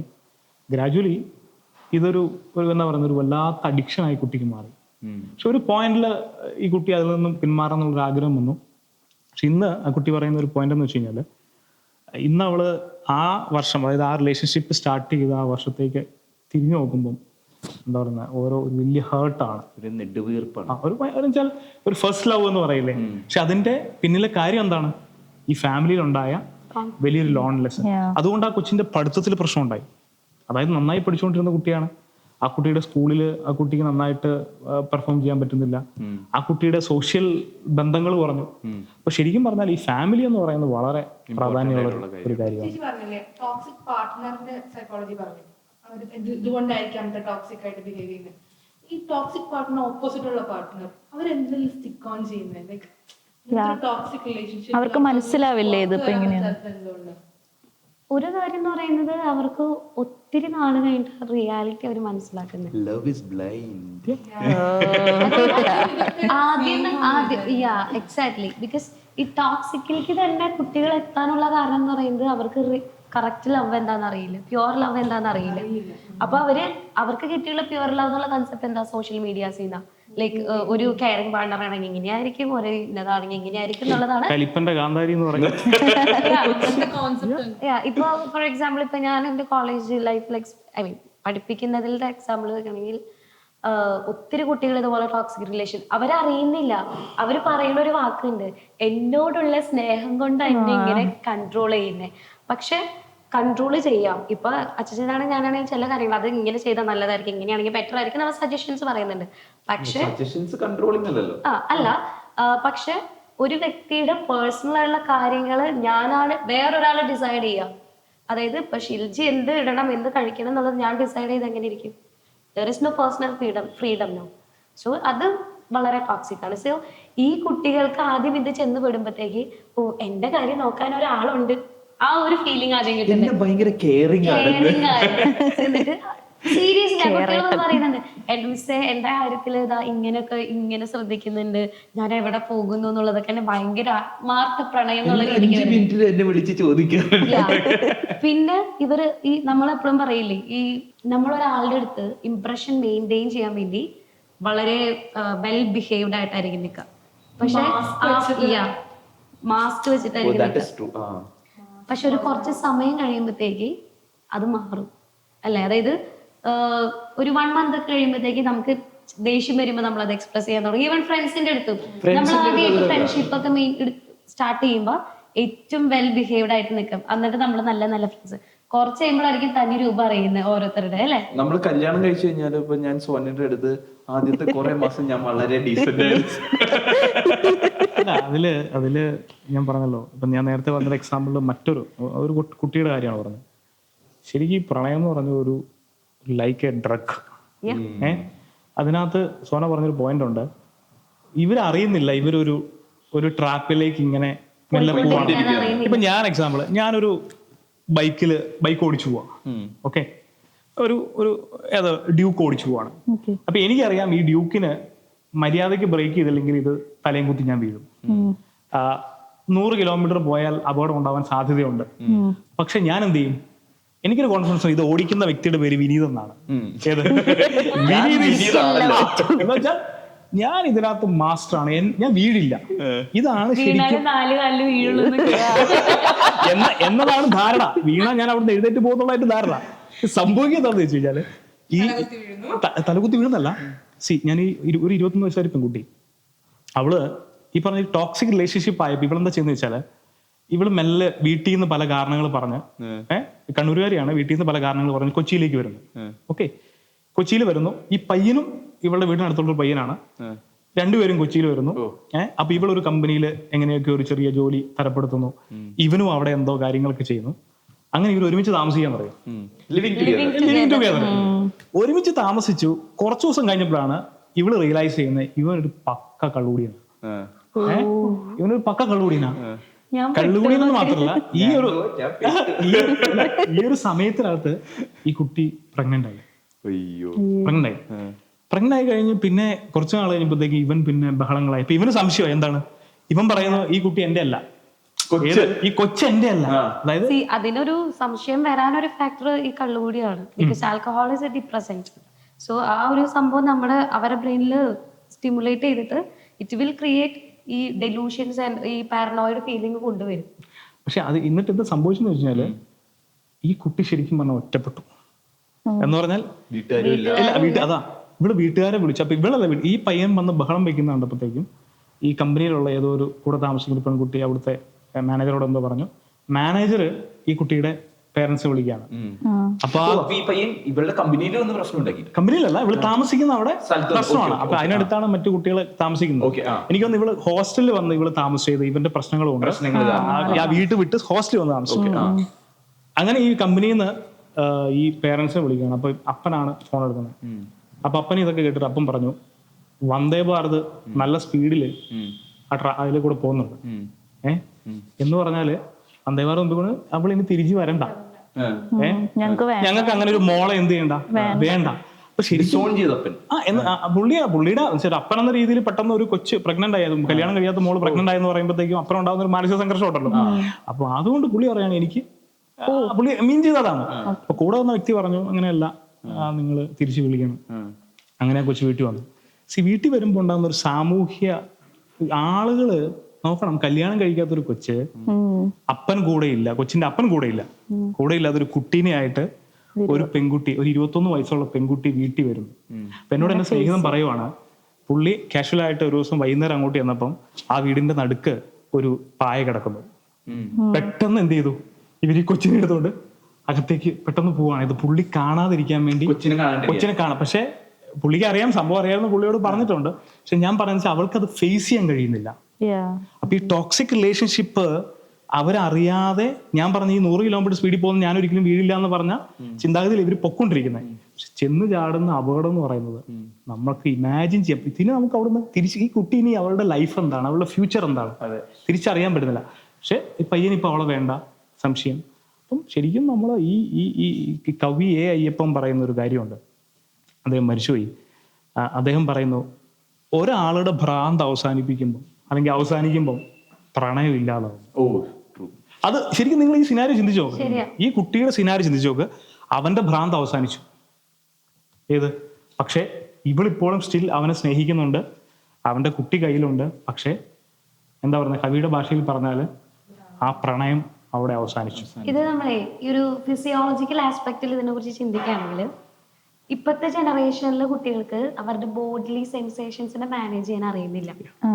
ഇപ്പൊ ഈ 2 കുട്ടികൾ, അതായത് ബോഡിലി സെൻസേഷനെ കുറിച്ച് മനസ്സിലാക്കണമെങ്കിൽ നമുക്ക് ആദ്യം മെയിൽസും ഫീമെയിൽസും നമ്മുടെ ഡിഫറൻസ് നോക്കണം. ഇപ്പോൾ ഈ ഒരു ലവ് പെർസ്പെക്റ്റീവിൽ നിന്നുകൊണ്ട് ഞാൻ മാത്രം സംസാരിക്കുകയാണെങ്കിൽ, എവല്യൂഷണറി അല്ലെങ്കിൽ പാരമ്പര്യമായിട്ട് പണ്ട് മുതലുള്ള ഒരു കാര്യം എന്ന് പറയുന്നത്, ഈ മെയിൽസ് എന്ന് പറയുമ്പോഴത്തേക്ക് അവർക്ക് ഈ ഒരു ലവ്, ഒരു റൊമാൻറ്റിക് റിലേഷൻഷിപ്പ് എന്ന് പറയുന്ന ഒരു നെക്സ്റ്റ് ജനറേഷനെ ബിൽഡ് ചെയ്യാം, സ്പീഷീസ് അതിന് വേണ്ടിയിട്ടുള്ളതാണ്. പക്ഷെ വെൻ കം ടു ഫീമെയിൽസ് ആണെന്നുണ്ടെങ്കിൽ ഇമോഷണൽ അറ്റാച്ച്മെന്റ്, ഇമോഷണൽ സെക്യൂരിറ്റിക്ക് വേണ്ടിയിട്ടാണ് ഫീമെയിൽസ് കൂടുതൽ റിലേഷൻഷിപ്പിൽ എത്തുന്നത്. അതുപോലെ തന്നെ മെയിൽസിനെ സംബന്ധിച്ച് ഡിഫറൻസ് എന്ന് പറയുന്നത്, അവർ ഈ സെക്സ് എന്നുള്ളതും ഇമോഷൻ എന്നുള്ളതും സെപ്പറേറ്റ് ആയിട്ടാണ് കാണാൻ ആഗ്രഹിക്കുന്നത്.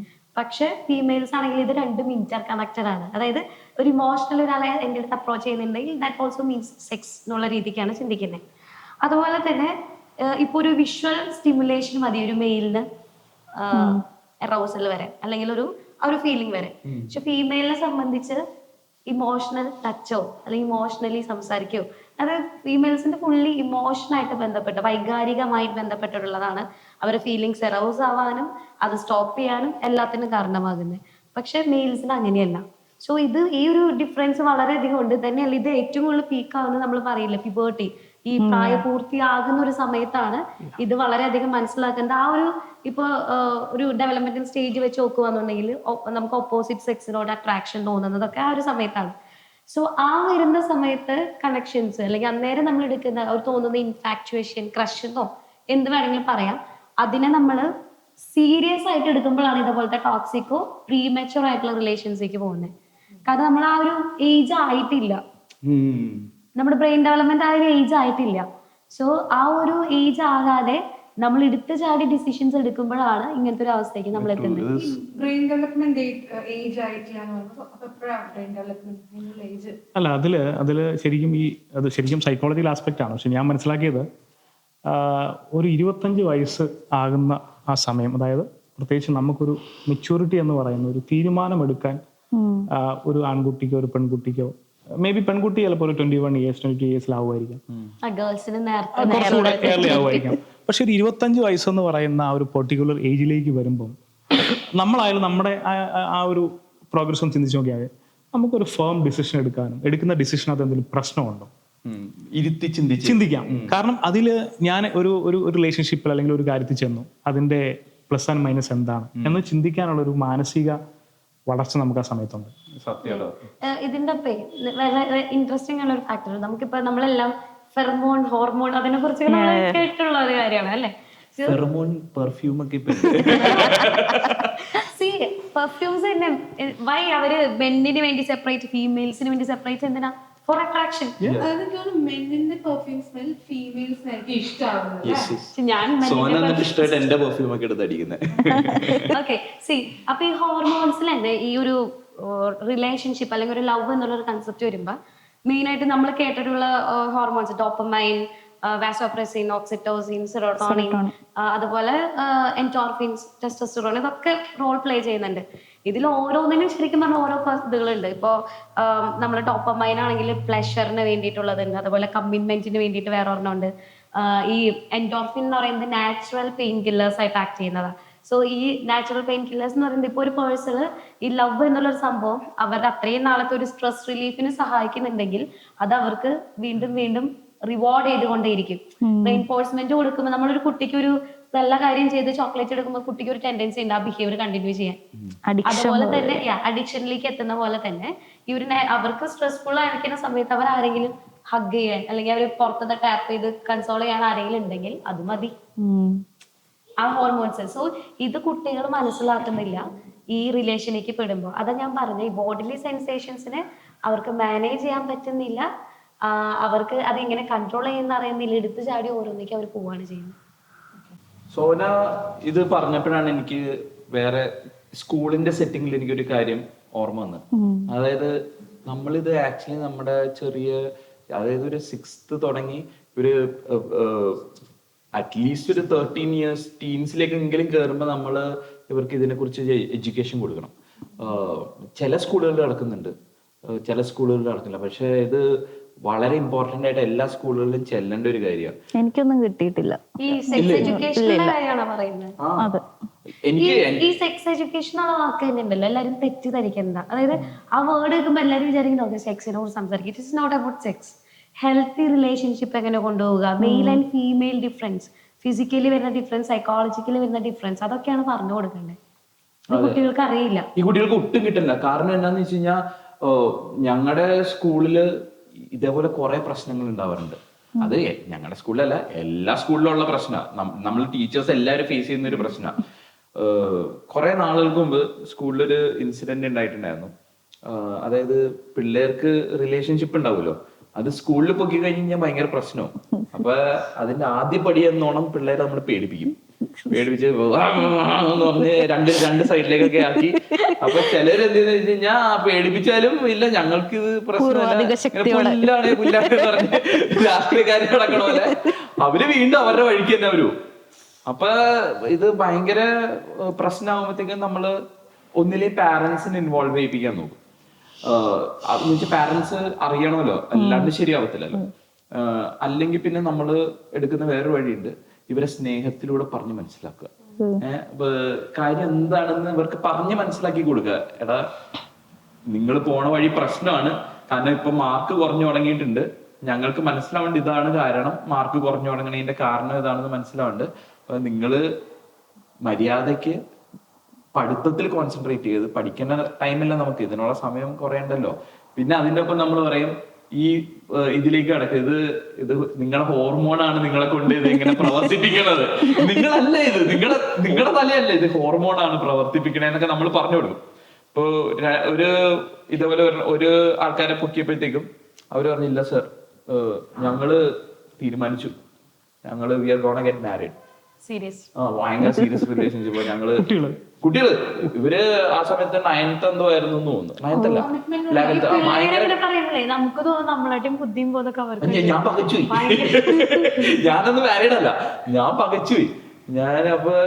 ഞാൻ ചേട്ടാ ഷുവറാണോ, നിങ്ങൾ കെട്ടുവോ, ഉറപ്പാണോ?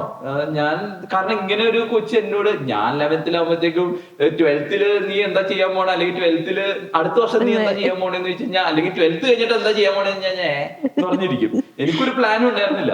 ഇവരിങ്ങനെ ഇവരുടെ 30th ഇയർ വരെയും 30ാമത്തെ വയസ്സ് വരെയും പ്ലാൻഡ് പോലെ ഇവര് സംസാരിക്കാൻ നേരത്ത് ഞാൻ ആകെ ഇതായിപ്പോയി. അപ്പോഴത്തേക്ക് ഞാൻ, എടാ ശരിക്കും നീ ചിന്തിച്ചാണോ പറയണേന്ന് അവനോട് ചോദിച്ചു. അപ്പം പറഞ്ഞു സാർ യെസ് സർ, അവളും അങ്ങനെ തന്നെയാ, ഞങ്ങൾ ഓക്കെ. വീട്ടിലൊക്കെ ഞങ്ങൾ ഇപ്പൊ പറഞ്ഞു, ഇവിടെ പൊക്കിയപ്പോ തന്നെ ഞങ്ങൾ വീട്ടിൽ പറഞ്ഞു, വീട്ടുകാരെ ഞങ്ങൾ ഏകദേശം കൺവിൻസ് ചെയ്തിട്ടുണ്ട്. വീട്ടുകാർ കൺവിൻസ്ഡ് ആയത് ദൈവത്തിന് അറിയാം, നമുക്കറിയില്ല, പക്ഷെ കൺവിൻസ് ചെയ്തിട്ടുണ്ട് എന്നൊക്കെ പറഞ്ഞു. അവസാനം എന്താ പറ്റിയെന്നറിയോ, ഇവര് കല്യാണം കഴിച്ചു, 2 ഡിഫറെന്റ് കല്യാണങ്ങൾ. പഠിപ്പിച്ച കുട്ടികളുടെ കല്യാണമൊക്കെ കണ്ടിട്ടുണ്ടല്ലോ. കല്യാണത്തിന് പോയിട്ടുണ്ട് ഞാൻ. അപ്പൊ നല്ല പ്രായമുണ്ട്, ഒരു 36 വയസ്സുണ്ട്. അപ്പൊ ഞാനിപ്പോ 12 years ആയി പഠിപ്പിക്കാൻ തുടങ്ങിയിട്ട്. അപ്പൊ ചെറുക്കൻ ഒരു കല്യാണം കഴിച്ചു, പെണ്ണ് വേറെ കല്യാണം കഴിച്ചു. ചെറുക്കന്റെ കല്യാണത്തിന് പെണ്ണും ചെന്നിട്ടില്ല, പെണ്ണിന്റെ കല്യാണത്തിന് ചെക്കനും ചെന്നിട്ടില്ല. ഇവര് സ്കൂളിലായിരുന്നപ്പോ എനിക്ക് നല്ല ഓർമ്മയുണ്ട്. ഞങ്ങള് റിലേഷൻഷിപ്പ് ഇവരുടെ പൊക്കുന്നതിന് മുമ്പേ ഒരു ഭയങ്കര ഫ്രണ്ട്സ് ആയിരുന്നു. അതായത് അവനെ പഠിക്കാൻ ഇവള് സഹായിക്കുക, ഇവളുടെ വേറെ പ്രോജക്ട് വർക്കിനൊക്കെ അവൻ സഹായിക്കുക. ഇവര് തമ്മിൽ ഭയങ്കര ഒരു സിങ്ക് ഉണ്ടായിരുന്നു. ഇവരൊരു ഭയങ്കര ബെസ്റ്റ് ഫ്രണ്ട്. ഞങ്ങൾക്ക് ആദ്യം ഒരു ബെസ്റ്റ് ഫ്രണ്ട് ആയിട്ടാണ് തോന്നിയത്. റിലേഷൻഷിപ്പ് ഉണ്ടായിരുന്നു നമുക്കറിയില്ല, പക്ഷെ ഇവരുടെ പ്രവർത്തനങ്ങളൊക്കെ ഭയങ്കര ബെസ്റ്റ് ഫ്രണ്ട് ആ ഒരു ഇതിൽ അത്രയും ഒരു സിംഗിളായിരുന്നു. ലോക്ക് ചെയ്തു എന്നൊക്കെ പറയില്ല, അതേപോലെയായിരുന്നു. അതന്നെ. പക്ഷെ സംഭവിച്ചെന്താന്ന് വെച്ച് കഴിഞ്ഞാൽ, ഇവര് സ്കൂള് കഴിഞ്ഞതോടുകൂടെ ഇവര് രണ്ടുപേരും തമ്മില് ബദ്ധ ശത്രുക്കളായി. ഇതേപോലത്തെ ശത്രുത ഞാൻ കണ്ടിട്ടില്ല. ആ ഒരു ലെവലിലേക്ക് എത്തി. നിങ്ങളൊന്ന് ആലോചിക്കുക, അത്രയും നല്ലൊരു ഫ്രണ്ട്ഷിപ്പ് ഇവര് റൂയിൻ ചെയ്തേക്കുന്നത്. If this friendship would have carried, ഇവർക്ക് ഭാവിയില് ഇവരുടെ പല കാര്യങ്ങൾക്ക് രണ്ടുപേരും അങ്ങോട്ടും ഇങ്ങോട്ടും സപ്പോർട്ട് ആയിരുന്നേനെ. രണ്ടുപേരുടെ ഫാമിലിയും അപ്പുറത്തെ ഫാമിലിക്കും ഇപ്പുറത്തെ ഫാമിലിക്കും ഭയങ്കര സപ്പോർട്ടായിട്ട് ഇരുന്നേനെ. ഇവരുടെ പല ലൈഫിലെ സിറ്റുവേഷൻസിലും പരസ്പരം ഹെൽപ്പ് ചെയ്യാൻ ഇവർക്ക് പറ്റിയേനെ. ഇവര് ഈ ഒരു ചെറിയൊരു കാര്യത്തിന് ഇവരുടെ ആ ഹോർമോൺ ഇവരെ തോന്നിപ്പിച്ചതിന് ഇവര് പോയിട്ട് അവസാനം കോളാക്കിയത് ഇവര് റൂയിനാക്കി എന്നുള്ളതാണ് അവിടെയുള്ള എനിക്ക് കിട്ടിയൊരു മോറൽ സ്റ്റോറി എന്ന് പറയുന്നത്. വേറൊരു കാര്യം എന്ന് വെച്ച് കഴിഞ്ഞാലേ, ഇപ്പോഴത്തെ കുട്ടികളുടെ ഒരു ട്രെൻഡ്, എനിക്കൊരാള് വേണം, ഇല്ലെങ്കിൽ ഞാൻ മോശമാണ്. അതിന് നമ്മള് സൈക്കോളജി ടേമില് സോഷ്യൽ കൺഫോമിറ്റി എന്ന് പറയും. എനിക്കൊരു ചിക്ക് വേണം. ഈ സോഷ്യൽ കൺഫോമിറ്റി എന്ന് പറയുന്നത് വളരെ രസകരമായിട്ടുള്ളൊരു കാര്യമാണ്. അതായത് ഇപ്പൊ നിങ്ങൾ 4 പേര് ഇവിടെ ഉണ്ട്, ഞാൻ നിങ്ങളുടെ അടുത്തൊരു ക്വസ്റ്റ്യൻ ചോദിക്കാണ്. ഇപ്പൊ മേ ബി ഷിൽജിക്ക് കറക്റ്റ് ആൻസർ അറിയായിരിക്കും, നിങ്ങൾക്ക് 3 പേർക്കും തെറ്ററിയത്തുള്ളൂ. അപ്പൊ ദിവ്യ ഒരു ആൻസർ പറയുന്നു, സെയിം ആൻസർ വിനീതേട്ടൻ പറയുന്നു, സെയിം ആൻസർ അച്ഛൻ പറയുന്നു. അപ്പൊ ഷിൽജിക്ക് ഒരു ഡൗട്ട് വരാണ്, ഇവരെല്ലാം അതാണല്ലോ പറഞ്ഞേ, പക്ഷെ കറക്റ്റ് ആൻസർ എനിക്ക് ഇതാണെന്ന് അറിയാം, പക്ഷെ ഞാൻ ഒറ്റപ്പെട്ടു പോവോ, അതുകൊണ്ട് അവര് പറയുന്ന ആൻസർ തന്നെ ഞാൻ പറയുന്നു. അപ്പൊ ദാറ്റ് മീൻസ് കൺഫേം ആവാണ്, നിങ്ങളിലേക്ക് അലിഞ്ഞു ചേരാൻ വേണ്ടി ടു സ്റ്റിക്ക് ഓൺ. എല്ലാ സ്കൂളിലും ആവാൻ വേണ്ടി, സ്റ്റിക്ക് ചെയ്ത് നിൽക്കാൻ വേണ്ടി ഞാൻ അവരുടെ പോളിസീസ് ഞാൻ സ്വീകരിക്കാം. അപ്പൊ ഇപ്പത്തെ കുട്ടികൾ ഇപ്പൊ പറഞ്ഞ പോലെ ചിക്ക് എന്നുള്ളൊരു കാര്യമൊക്കെ പറഞ്ഞത് കൊണ്ട് ഞാൻ പറയാണ്, കോളേജിൽ ഇപ്പൊ പിള്ളേരായിട്ട് സംസാരിക്കുമ്പോൾ നിങ്ങൾക്ക് എന്തെങ്കിലും ഇങ്ങനത്തെ ടോക്കൊക്കെ വരുമ്പോഴത്തേക്ക് ഇല്ല മിസ്സേ, എനിക്ക് മാത്രമേ ഇല്ല, ആരെങ്കിലും ഒക്കെ വേണം, ആരും കിട്ടുന്നില്ല എന്നുവെച്ചാൽ അവര് ഭയങ്കര വറീഡാണ്. എനിക്ക് ആരും ഇല്ലല്ലോ, ഇവർക്കൊക്കെ ഉണ്ടല്ലോ, അവരൊക്കെ നടക്കണമൊക്കെ, അവരിങ്ങനെ പോകുന്നു, എനിക്ക് ആരും ഇല്ല പോവാനായിട്ട്, ആ ഒരു സംഭവം ഉണ്ടല്ലോ. അപ്പൊ നമ്മുടെ പണ്ട് നമ്മളെന്താ, ഞാനൊക്കെ ആയിരുന്നപ്പോഴത്തേക്ക് ആരെങ്കിലും സ്നേഹിക്കുന്നുണ്ടെങ്കിൽ അത് ശരിക്കും നമ്മുടെ ലൈഫ് പാർട്ണർ ആയിരിക്കണം, അവർക്ക് ഫുൾ സ്നേഹം കൊടുക്കാൻ പറ്റും, അങ്ങനത്തെ രീതിക്കാണ് നമ്മൾ മോൾഡ് ചെയ്തത്. മോൾഡ് ചെയ്ത് കൊണ്ടുവരുന്നത് അങ്ങനെയാണ്. പക്ഷെ ഇപ്പൊ അങ്ങനെയല്ല, ഇത് ട്രെൻഡായി മാറിക്കൊണ്ടിരിക്കുക. ആളില്ലേ, ആളില്ലെങ്കിൽ നിനക്ക് എന്തോ ഒരു പ്രശ്നമുണ്ട്, അല്ലെങ്കിൽ നീ ഹോമോസെക്ഷൽ ആണെന്നോ ആ രീതിക്ക് ചിത്രീകരിക്കുന്നത്. ഇത് പറഞ്ഞപ്പോഴേ എനിക്ക് ഓർമ്മ വന്ന്, ഞാൻ യൂട്യൂബിൽ ഒരു വീഡിയോ ഉണ്ടായിരുന്നു, ഒരു ഹാർട്ടിന്റെ, ഒരു ഹാർട്ട് ഇങ്ങനെ കാണിക്കുക. അപ്പൊ ഒരു ചെക്കൻ ആദ്യം ഒരു റിലേഷൻഷിപ്പിലായി, അപ്പൊ ഹാർട്ടിന്റെ ഒരു പീസ് കൊടുത്തു. അത് കഴിഞ്ഞിട്ട് അത് ബ്രേക്കപ്പ് ആയി, അവൾ ആ പീസും കൊണ്ടുപോയി. പിന്നെ അത് കഴിഞ്ഞപ്പോ പുള്ളി വേറൊരാളെ കണ്ടുപിടിച്ചു, അപ്പൊ അയാൾക്ക് അടുത്ത പീസ് കൊടുത്തു, അപ്പൊ അതും ബ്രേക്കപ്പ് ആയി. അങ്ങനെ ഒരു കുറെ ബ്രേക്കപ്പ് കഴിഞ്ഞു തോന്നുന്നു. പിന്നെ കാണിക്കണത് ഈ പുള്ളി ശരിക്കും ദ ട്രൂ വൺ എന്ന് പറഞ്ഞ ഒരാൾ വരാം, പുള്ളി കൊടുക്കണത് ഫുള്ള് ഓട്ടയാണ്. പണ്ട് പാകിസ്ഥാൻ വെടിവെച്ചതൊക്കെ നമ്മൾ പറഞ്ഞിട്ടില്ലേ, ഹാർട്ടിൽ ഓട്ട മാത്രമേ ഉള്ളൂ കൊടുക്കുന്നത്. അതിന് വേറെ ഇപ്പൊ നമ്മ തമാശയായിട്ട് പറഞ്ഞെങ്കിലും വേറൊരു കാര്യമുണ്ട്. അതായത് എന്റെ ഹൃദയത്തിലെ ഇഷ്ടം, ഒരാളോട് തോന്നുന്ന ഇഷ്ടം ഞാൻ ഡിവൈഡ് ചെയ്ത് കൊടുക്കുമ്പോഴത്തേക്ക് ഒറിജിനൽ ആള് വരുമ്പോ എനിക്ക് ഫുൾ ഹാർട്ടഡ് ആയിട്ട് സ്വീകരിക്കാൻ പറ്റുന്നില്ല, അല്ലെങ്കിൽ എനിക്ക് അത് ആക്സെപ്റ്റ് ചെയ്യാൻ ഒരു ബുദ്ധിമുട്ട്. കാരണം നമ്മൾക്ക് ഇപ്പൊ നോക്കി കഴിഞ്ഞാൽ ഒരു ഫസ്റ്റ് ലവ് എന്ന് പറയുന്നത് ഒരു ഇംപ്രിന്റ് ആവുന്ന പോലെ നമ്മുടെ ഹൃദയത്തില് പണ്ടത്തെ ലവിന്റെ ബാഗേജും കൊണ്ടാ. എക്സാക്ട്ലി. അതിന് മറ്റൊരു പ്രശ്നം എന്ന് പറഞ്ഞാല്, ഞാനത് ഒരു തമാശ ഒരു പറയുകയാണെങ്കിൽ, വണ്ട് ഒരു പൂവിൽ നിന്നും മറ്റൊരു പൂവിൽ പോയി അവിടുത്തെ ടേസ്റ്റും കാര്യങ്ങളെല്ലാം കഴിയുമ്പോൾ എന്ത് ചെയ്തു, അടുത്ത പൂവിലേക്ക് പോകുന്നു. ശരിക്കും ഈ പൂ അറിയുന്നില്ല ഈ വണ്ട് പറക്കാൻ നിൽക്കുവാണെന്നുള്ളത്. അത് ഭയങ്കരമായ പിന്നെ ഇതിന്റെ ഞാൻ ഇതിനെ കുറിച്ച് പഠിക്കുകയും മനസ്സിലാക്കിയൊക്കെ ചെയ്തപ്പം നമ്മൾ പലപ്പോഴും മനസ്സിലാക്കാത്ത അല്ലെങ്കിൽ ചിന്തിക്കാത്ത ചില അപകടങ്ങൾ ഇതിന്റെ മുമ്പിലുണ്ട്. അപകടങ്ങൾ മാത്രമല്ല, നമ്മുടെ രാജ്യത്ത്, അതായത് നാഷണൽ ക്രൈം റെക്കോർഡ് ബ്യൂറോയുടെ കണക്കനുസരിച്ച് അവർ 2001 തൊട്ട് 2015 വരെയുള്ള കാലയളവിൽ ഒരു സ്റ്റഡി എടുത്തു, അനാലിറ്റിക്സ് എടുത്തു. അതായത് എത്ര മരണങ്ങള് ഈ സ്നേഹത്തിന്റെ ലവ് റിലേറ്റഡ് ഡെത്ത്. ഓക്കെ, അതിനകത്ത് ടൈംസ് ഓഫ് ഇന്ത്യ ഒരു ആർട്ടിക്കിൾ തന്നെ എഴുതി. അതില് പറയുന്നത് 38,515 കുട്ടികള് ഈ സ്നേഹത്തിന്റെ പേരില് ഒന്നിലെ ആത്മഹത്യ ചെയ്യപ്പെട്ടു, അല്ലെങ്കിൽ അവർ കൊല്ലപ്പെട്ടു, അവർ ഏതെങ്കിലും രീതിയിൽ മരണപ്പെട്ടു. നിങ്ങൾ ഗൂഗിളിൽ നോക്കിയാല് ടൈംസ് ഓഫ് ഇന്ത്യ ആർട്ടിക്കിൾ ഇപ്പോഴും നിങ്ങളിപ്പോ നോക്കിയാൽ നിങ്ങൾക്ക് കാണാൻ പറ്റും. ആർട്ടിക്കിളിൽ കിടക്കുകയാണ് 38,515 കുട്ടികള് നമ്മുടെ രാജ്യത്ത് കൊല്ലപ്പെട്ടു. നിങ്ങൾ വേറെ കാര്യം ചിന്തിക്കണം. ഇവിടെ നമ്മുടെ ഡോക്ടർ സ്റ്റെഫിൻ പറഞ്ഞു കഴിഞ്ഞ പോഡ്കാസ്റ്റില്, സ്നേഹം എന്ന് പറയുന്നത് നമ്മള് ദീർഘമായിട്ട് ക്ഷമിക്കാൻ കഴിയുന്നതാണ്, അല്ലെങ്കിൽ അത് ദേഷ്യം കാണിക്കുന്നതല്ല. പക്ഷെ നമ്മുടെ നാട്ടിൽ കഴിഞ്ഞ ഇടയ്ക്ക്, ഞാൻ കുട്ടിയെ കുറിച്ച് പറയുന്നതല്ല, ഇൻസിഡന്റിനെ കുറിച്ച് മാത്രം, എന്താണ് കഷായത്തില് അല്ലെങ്കിൽ ജ്യൂസില് വിഷം കൊടുക്കും. അപ്പൊ ഞാൻ ചോദിക്കുന്നത്, അത്രയും നാളും ആ പയ്യൻ വിചാരിക്കുന്നത് ഇവള് എന്നെ എന്റെ ജീവന തുല്യം സ്നേഹിക്കുന്നു. പക്ഷെ ഒരു സാഹചര്യത്തില് ആ കുട്ടിയാൽ തന്നെ അവനറിയാതെ മരണപ്പെടുകയാണ്. അപ്പൊ ശരിക്കും നമ്മുടെ ഈ സമൂഹം, അത് മാത്രമല്ല, ഇന്നാള് തൃശ്ശൂരാന്ന് തോന്നുന്നു, പെണ്ണിന്റെ വീട്ടിൽ ചെന്ന് റിജക്ഷൻ കാരണം പെണ്ണിന്റെ വീട്ടിൽ ചെന്ന് പെട്രോൾ ഒഴിച്ച് കഴിഞ്ഞ ആഴ്ച ഒരു പെൺകുട്ടി, അതായത് എനിക്ക് തൃശ്ശൂർ അവിടെ പയ്യൻ പെട്രോൾ ഒഴിച്ച് മരിക്കുന്നു. എറണാകുളത്തെ ഞാൻ ചോദിക്കട്ടെ, എനിക്ക് മെറീൻ കുട്ടിയുടെ പേരെന്ന് തോന്നുന്നു, അവനോട് റിജക്ഷൻ, അതായത് അവനോട് പറഞ്ഞു എനിക്ക് നിന്നെ കല്യാണം കഴിക്കാൻ പറ്റത്തില്ല എന്ന് ഏതോ സാഹചര്യത്തിൽ പെൺകുട്ടി പറയുന്നു. ഇവൻ നേരെ തോക്കെടുക്കുന്നു, വെടിവെക്കുന്നു, അല്ലെങ്കിൽ പെട്രോൾ ഒഴിക്കുന്നു, അല്ലെങ്കിൽ ആസിഡ് ഒഴിക്കുന്നു. ഞാൻ ചോദിക്കുന്നത്, ഞാൻ അത്രയും നാള് സ്നേഹിച്ച് നടന്ന പെൺകുട്ടിയെ ഇല്ലായ്മ ചെയ്തിട്ടാണോ ഞാൻ ആ സ്നേഹം കാണിക്കുന്നത്? അതാണോ ശരിക്കും ആ റിയൽ ലവ് എന്ന് പറയുന്ന ആ ഒരു കോൺസെപ്റ്റ്? അല്ല, അത് എവിടെയാണ് അതിന്റെ ഒരു സൈക്കോളജിക്കൽ ഇഷ്യൂ സംഭവിക്കുന്നത്? അതില് നമ്മൾ ചിന്തിക്കുകയാണെങ്കിൽ കുറെ ഫാക്ടേഴ്സ് ഉണ്ട്. അത് ശരിക്കും പറയുകയാണെങ്കിൽ, ഞാനൊരു ഗാർഡൻ കൊണ്ടുപോകാൻ നടക്കാണ്. അതിലെനിക്ക് ഇഷ്ടപ്പെട്ട ഒരു ചെടിയുണ്ട്, ഞാൻ വില കൊടുത്ത് വാങ്ങിച്ചതാണ്. അതിൽ ഫ്ലവർ ഉണ്ടായി കഴിയുമ്പോഴത്തേക്ക് ഞാൻ അതിനെ ഇഷ്ടപ്പെടുന്നുണ്ടെങ്കിൽ ഞാൻ അതിൽ നിന്ന് പറിച്ചെടുത്ത് എവിടെയെങ്കിലും സീൽ ചെയ്ത് വെക്കാൻ ഞാൻ ആഗ്രഹിക്കില്ല. അത് അങ്ങനെ തന്നെ ബ്യൂട്ടിഫുൾ ആയിട്ട് ഇരിക്കണം ഗാർഡൻ ബ്യൂട്ടിഫുൾ ആയിട്ടിരിക്കണം. ബ്യൂട്ടിഫുൾ ആയിട്ട് അങ്ങനെ തന്നെ ഇരിക്കണം. അതിന് ഹാർംഫുൾ ആയിട്ടുള്ള ഒന്നും ഞാൻ ചെയ്യുന്നില്ല, ചെയ്യാൻ പാടില്ല. അതാണ് യഥാർത്ഥ സ്നേഹം എന്ന് പറയുന്നത്. പക്ഷെ ഇപ്പൊ വിനീതേട്ടൻ പറഞ്ഞ ഇങ്ങനത്തെ കേസൊക്കെ എടുത്ത് നോക്കുമ്പോഴത്തേക്ക് പല റീസൺസ് ആയിരിക്കാം. ഒന്ന് ഞാൻ പറഞ്ഞത് അറ്റാച്ച്മെന്റ് സ്റ്റൈൽസ് ആയിരിക്കാം അവരുടെ പ്രശ്നം. അവർക്ക് ഇൻസെക്യൂർ ആയിട്ടുള്ള അറ്റാച്ച്മെന്റ് ആണ് കിട്ടിയിരിക്കുന്നതെങ്കിൽ ഡൗട്ട്ഫുള്ളി അവർ അവരുടെ പാർട്ട്ണറിനെയും കാണാം.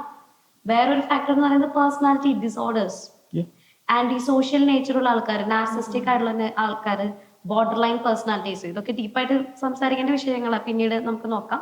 സോ ഇതിലെല്ലാം ഈ 3 കാറ്റഗറിയിലുള്ള ആൾക്കാർ അവരുടെ പാർട്ട്ണർ അവർക്ക് ട്രസ്റ്റ് വർത്തി അല്ല, അവർ ഡൗട്ട് ചെയ്തുകൊണ്ടേയിരിക്കും. സോ ആ ഒരു നാർസിസ്റ്റിക്കിലൊക്കെ വരുമ്പോഴത്തേക്ക് അതിലൊരു നാർസിസ്റ്റിക് ആയിട്ടുള്ള ഒരു ജലസി എന്നൊരു സംഭവം ഉണ്ട്. അത് വന്നു കഴിഞ്ഞാൽ, ആ ട്രസ്റ്റിന്റെ ഇഷ്യൂ വന്നു കഴിഞ്ഞാൽ they will do what ever. അതൊരു റിവെഞ്ച് ആയിട്ട് മാറും, റേജ് ആയിട്ട് മാറും. അപ്പൊ അതിൽ ഈ ആസിഡ് ഇങ്ങനത്തെ സാധനങ്ങളൊക്കെ വരാം. പിന്നെ വേറൊരു ഇൻട്രസ്റ്റിംഗ് ഫാക്ടർ ആണ് ഒബ്സസീവ് ലവ് ഡിസോർഡർ.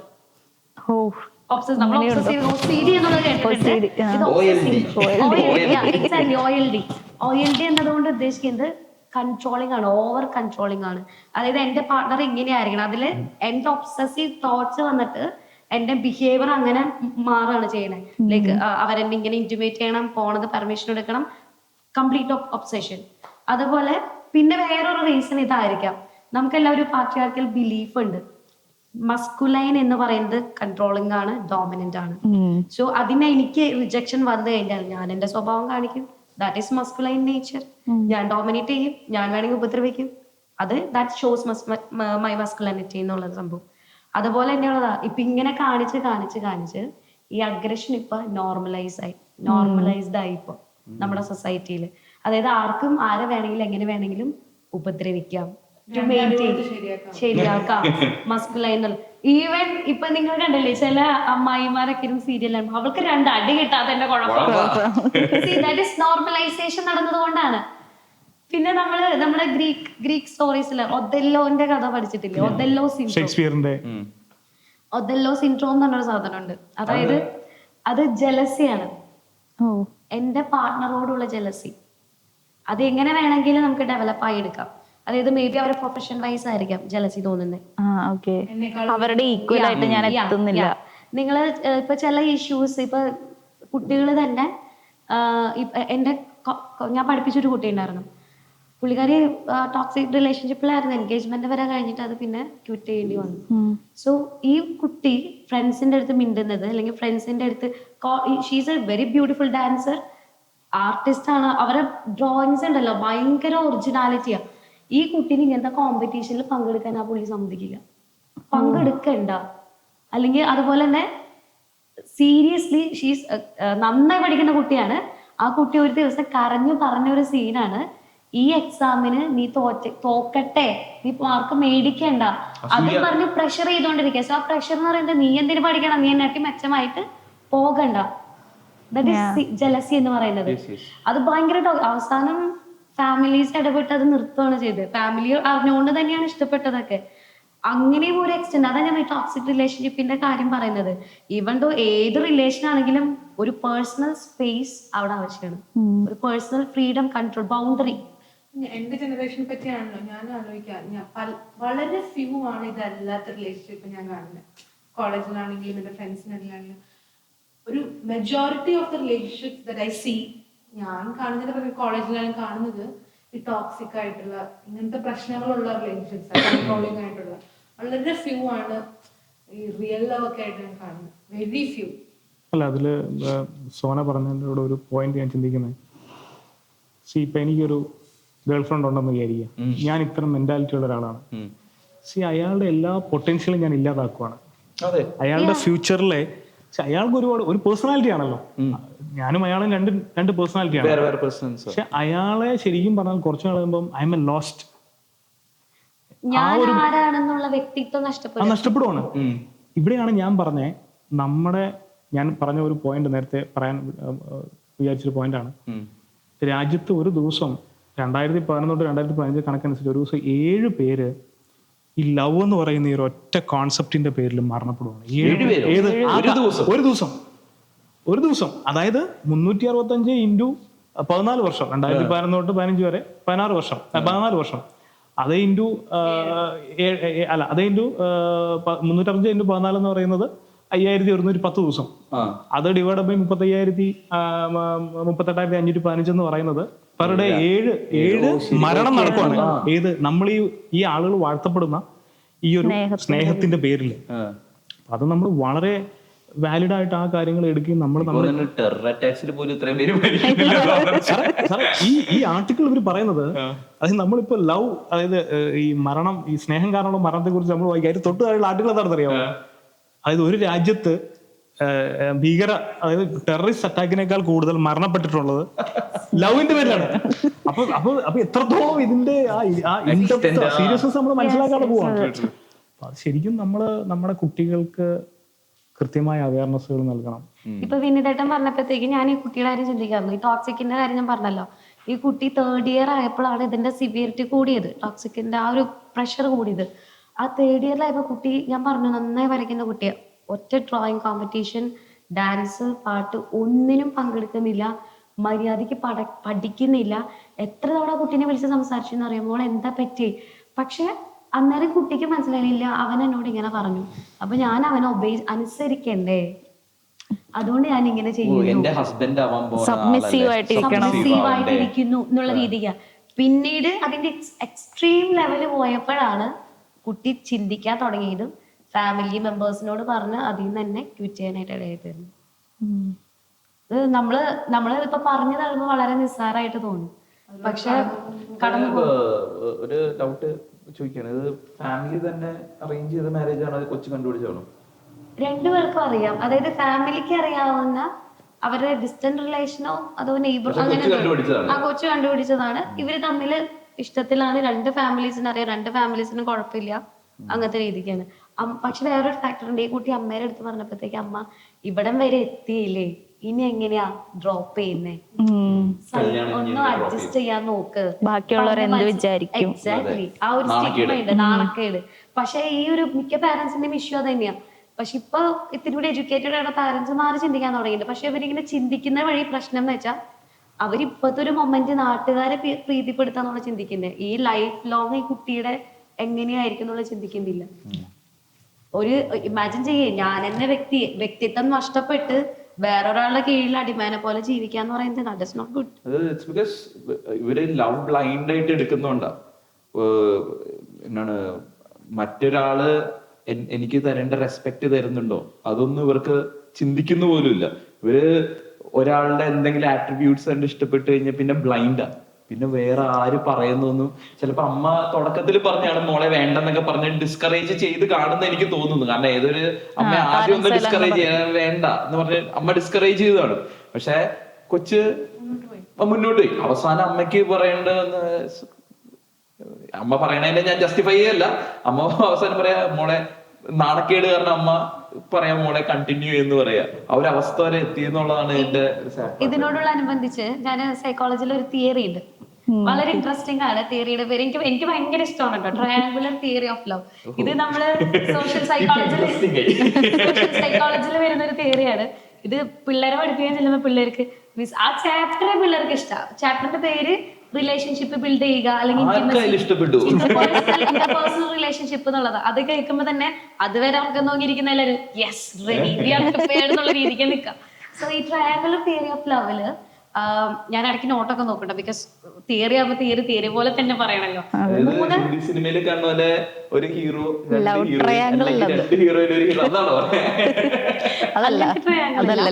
ഈ ട്രയാങ്കുലർ തിയറിയിൽ പറയുന്നത്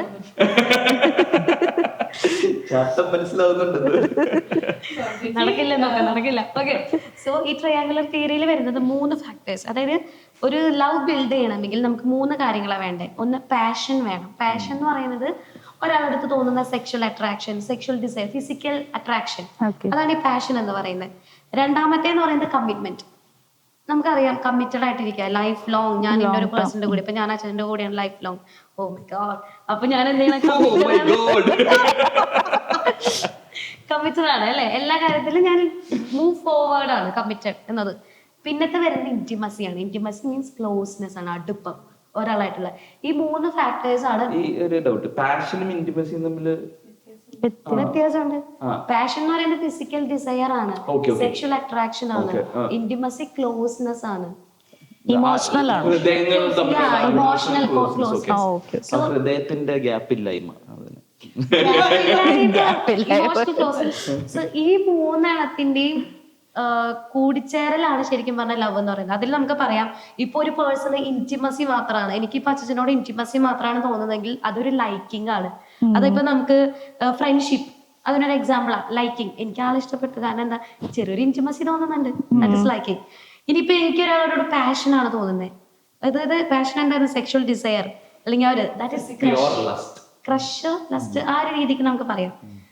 കമ്മിറ്റ്മെന്റ് ആണ് തോന്നുന്നതെങ്കിൽ കമ്മിറ്റ്മെന്റ് മാത്രമേ ഉള്ളൂ, ജീവിതകാലം മൊത്തം ഞാൻ ഇങ്ങനെ കൂടെയാണ് ജീവിക്കുന്നത്, അത് എംപ്റ്റി ലവ് എന്ന് വേണമെങ്കിൽ പറയാം. ഇപ്പൊ ചില അറേഞ്ച്ഡ് മാരേജസ് എംപ്റ്റി ലവിലാണ്. എനിക്ക് തോന്നുന്നു കമ്മിറ്റ്മെന്റ് എന്ന് പറയുന്നത് നമ്മളൊരു സ്ഥാപനത്തിന് ജോലി ചെയ്യുന്ന ഒരു കമ്മിറ്റ്മെന്റില്ല, അത് മാത്രമേ. എനിക്ക് ജീവിക്കണം, അതിനുവേണ്ടി ഞാൻ ജോലി ചെയ്യുന്നു. അതുപോലെ ഒരു ഫാമിലി ഒക്കെ വേണമല്ലോ, അതുകൊണ്ട് ഞാൻ ഫാമിലി ആയിട്ട് മുന്നോട്ട്. ഈ ചില മറ്റുള്ളവരെ ബോധ്യപ്പെടുത്താൻ എംപ്റ്റി ലവിൽ സ്റ്റാർട്ട് ചെയ്യുന്ന അറേഞ്ച്ഡ് മാരേജസ് ഉണ്ട്, കമ്മിറ്റ്മെന്റ് മാത്രമേ ഉള്ളൂ. ഇനി നമ്മൾ ഇതില് ഇന്റിമസിയും പാഷനും കൂടി ഉണ്ടെങ്കിൽ അത് റൊമാൻറ്റിക് ആണ്. ഇന്റിമസി എന്തായിരുന്നു, ക്ലോസ്നെസ് ഉണ്ട്, പാഷൻ സെക്ഷൽ ഡിസയർ ആണ്. ഇത് രണ്ടും കൂടി വരുമ്പോൾ റൊമാൻറ്റിക് റിലേഷൻഷിപ്പ് ആണ് എത്തുന്നത്. ഇനി പാഷനും കമ്മിറ്റ്മെന്റ് ആണെങ്കിലോ ക്ലോസ്നെസ് ഇല്ല, അവിടെ ഇമോഷണൽ ക്ലോസ്നെസ് ഇല്ല, പകരം സെക്ഷൽ ഡിസയേഴ്സ് ഉണ്ട്, ലൈഫ് ലോങ് ആയിട്ട് പോകുന്നുണ്ട്. ഇനി നമ്മൾ നോക്കുകയാണ് കമ്മിറ്റ്മെന്റും ഇന്റിമസിയും നോക്കുവാണെങ്കിൽ എന്തില്ല, സെക്ഷൽ ഡിസയർ, ഫിസിക്കൽ അട്രാക്ഷൻ അത് അവിടെ ഇല്ല, ലൈഫ് ലോങ് പോകുന്നുണ്ട്, ഒരു ക്ലോസ്നെസ് ഉണ്ട്, അങ്ങനെ ഒരു കാര്യം. ഇത് മൂന്നും കൂടി ചേർന്നതാണ് ഐഡിയൽ ലവ് എന്ന് പറയുന്നത്, that is consummate love. Passion ഉണ്ട് അവിടെ, കമ്മിറ്റ്മെന്റ് ഉണ്ട് അവിടെ, ഇന്റിമസി ഉണ്ട്. ഇപ്പൊ എനിക്ക് അച്ഛനോട് പാഷൻ തോന്നുന്നുണ്ട്, സെക്ഷൽ ഡിസയേഴ്സ് ഉണ്ട്, അട്രാക്ഷൻസ് ഉണ്ട്, അതുപോലെ കമ്മിറ്റ്മെന്റ് ലൈഫ് ലോങ്, മരണം വരെ. നമ്മള് ഉടമ്പടിയിൽ അതാണല്ലോ കല്യാണത്തിനൊക്കെ ചെയ്യുന്നത്. അപ്പൊ മരണം വരെ കമ്മിറ്റഡ് ആയിരിക്കും എന്നുള്ളൊരു പ്രോമിസ് അവിടെയുണ്ട്. ഇന്റിമസി, ഇപ്പൊ ഞങ്ങൾ അകന്നാണ് ഇരിക്കുന്നതെങ്കിലും ഞങ്ങള് മെന്റലി അടുത്താണ് closeness. Okay, that is consummate love. So that is ഈ തിയറി, ഞാനത് പറഞ്ഞ ഭയങ്കര ബ്യൂട്ടിഫുൾ ആയിട്ടുള്ള ലവിന്റെ പല ഫോംസിനെ എക്സ്പ്ലെയിൻ ചെയ്യുന്ന ഒരു തിയറിയാണ്. മനസ്സിലായത്, ഞാൻ ജീവിതത്തിൽ ജയിച്ചു. നമ്മളിപ്പോ പറഞ്ഞു, കുട്ടികളുടെ കാര്യം പറഞ്ഞു, ഇപ്പൊ നിങ്ങൾ കേട്ട് ഞാൻ കുറെ ലൈക്കിംഗ്, ക്രഷ്, അങ്ങനത്തെ കുറെ കാര്യങ്ങൾ പറഞ്ഞു. ഈ കുട്ടികളെല്ലാം ഇതിൽ ഏതെങ്കിലും ഒക്കെ ഒന്നില് സ്റ്റക്കാണ്, ആരും കൺസ്യൂമേറ്റിക്ക് എത്തുന്നില്ല, ഈ മൂന്ന് കാര്യങ്ങളിലേക്ക് എത്തുന്നില്ല. മനസ്സിലായില്ലേ? അതിന് മെയിൻ കാര്യം നമ്മുടെ ഈ ഇപ്പോഴത്തെ എന്തൊക്കെയാണ്, ബംബിൾ, അരികെ, ഇതൊക്കെ ഓപ്ഷൻസ് ഉണ്ട്. കുട്ടികൾ പറയുന്നത് ഇത് ഓപ്പൺ ചെയ്യുമ്പോ തന്നെ ദേ ക്യാൻ ചൂസ്, കാഷ്വൽ വേണോ, കമ്മിറ്റ്മെന്റ് വേണോ, അതിൽ ഏത് വേണമെന്ന് അവർക്ക് ചൂസ് ചെയ്യാം എന്നുള്ളതാണ് പറയുന്നത്. അവരുടെ റിലേഷൻഷിപ്പ് ലൈക്ക് അതിനനുസരിച്ചുള്ള പാർട്ട്നേഴ്സിനെ കൊടുക്കുന്നു. വളരെ എന്താ പറയാ, നമ്മുടെ ഒരു ഇന്ത്യൻ കൾച്ചറിന്റെ ഒരു പ്രത്യേകത, ഫോറിൻ കൾച്ചേഴ്സ് എല്ലാം നമ്മൾ പറയും ഇൻഡിവിജ്വലിസ്റ്റിക് കൾച്ചറാന്ന് പറയും. അതായത് ആസ് എൻ നമ്മൾ പറഞ്ഞിട്ടല്ലേ, ഒരു 18 ആയി കഴിഞ്ഞാൽ അവർ ഇൻഡിപെൻഡന്റ് ആണ്, മറ്റതാണ് മറിച്ച്. ഇപ്പൊ ഇന്ത്യൻ കൾച്ചർ എന്ന് പറയുന്നത് കളക്ടിവിസ്റ്റിക് കൾച്ചറാണ്. അതുകൊണ്ടാണ് നമുക്ക് ഇവിടെ ഫാമിലി എന്നുള്ള സംഭവം നമ്മൾ മെയിൻറ്റെയിൻ ചെയ്ത് കൊണ്ടുപോകണം. അയ്യോ ആ ഫാമിലി ഒരാൾ, ആ ഫാമിലി എങ്ങനെ പറ്റും, ആ സംഭവം കളക്ടിവിസ്റ്റിക് കൾച്ചറാണ്. പക്ഷെ ഇപ്പൊ നമുക്ക് കൂടുതലും വെസ്റ്റേൺ കൾച്ചേഴ്സ് വരുന്നത് കൊണ്ട് തന്നെ ഇതിന്റെ അതിപ്രസരം കൂടി. ഈ ഇപ്പൊ ഞാൻ ചാറ്റിന്റെ ഒക്കെ കാര്യം പറഞ്ഞില്ലേ, ഈ ആപ്പുകളിലൊക്കെ എന്താ ലൈക്ക് കമ്മിറ്റ്മെന്റ് വേണോ, ക്യാഷ് വേണോ, ടൈം പാസ് വേണോ എന്നുള്ളത് ഓപ്റ്റ് ചെയ്യാനുള്ളത്, അത് കൊണ്ടുവരാം. അതായത് വെസ്റ്റേൺ കൾച്ചേഴ്സ് ഇൻഡിവിജ്വലിസ്റ്റിക് ആക്കിക്കൊണ്ടിരിക്കുക നമ്മുടെ കൾച്ചറിന്. അതിൽ ഓപ്പോസിറ്റ് എ ആയിരിക്കും, ചാറ്റ് ചെയ്യുന്ന എ ആയിരിക്കും. അറിയാൻ പറ്റില്ല. ഇപ്പൊ ചേച്ചി പറഞ്ഞല്ലോ ഈ ചേട്ടന്റെ അടുത്താണ് ഈ മൂന്ന് കാര്യങ്ങളും ഫീൽ ചെയ്തതെന്ന് പറഞ്ഞല്ലോ. ആ പെർട്ടിക്കുലർ കോൺസുമേറ്റീവ് ലവ് എന്ന് പറയുന്നത് ആ ടൈമിൽ അറിഞ്ഞെന്ന് പറഞ്ഞല്ലോ. അതെങ്ങനെയാ നിങ്ങളുടെ റിയൽ ലൈഫിൽ അതെങ്ങനെയാ നിങ്ങൾ എക്സ്പീരിയൻസ് ചെയ്തത്? അത് ഞങ്ങൾക്ക് വേണ്ടി പറഞ്ഞുതരാം. ഓ, അത് എനിക്കൊരു, ഞാൻ പറയാത് കല്യാണം കഴിച്ചപ്പോഴേ തോന്നിയായിരുന്നു? ഇല്ല, അല്ല, പക്ഷെ ഞാൻ പറയാൻ നേരത്ത് ഞാനിത് പറയാൻ നേരത്ത് നിങ്ങൾക്ക് കാര്യം മനസ്സിലാവും. അതായത് ഞങ്ങൾ കല്യാണം കഴിച്ചു കഴിഞ്ഞപ്പോഴത്തേക്കും എന്റെ മനസ്സിൽ I am loving her with whole my heart, like never before or never ever. ഇങ്ങനെ ഇരിക്കാൻ നേരത്ത് ഒരു മാസം കഴിഞ്ഞപ്പോഴത്തേക്കും സോനയ്ക്ക് അടുത്തുള്ളൊരു കോളേജിൽ പേപ്പർ വാല്യുവേഷൻ ഉണ്ട്. ഞാനും സോനയും കൂടെ ഒരുമിച്ച് എന്റെ സ്കൂളിലേക്ക് വരും. അവിടെ നിന്ന് സോന വണ്ടി എടുത്തിട്ട് സോനയുടെ പേപ്പർ വാല്യുവേഷന്റെ കോളേജിലേക്ക് പോകും. ഒരു ദിവസം ഇങ്ങനെ പോയപ്പോഴത്തേക്കും പെട്ടെന്ന് ഞാൻ ക്ലാസ് എടുത്തുകൊണ്ടിരിക്കുക ഗ്രൗണ്ടിൽ. അപ്പൊ പെട്ടെന്ന് എൻ്റെ ഫോണിൽ ഒരു വൈബ്രേഷനും ഇതൊക്കെ ഫീൽ ചെയ്യുക. ഞാൻ തൊട്ട് നോക്കി ആദ്യം ഒന്നും ഫീൽ ചെയ്തില്ല.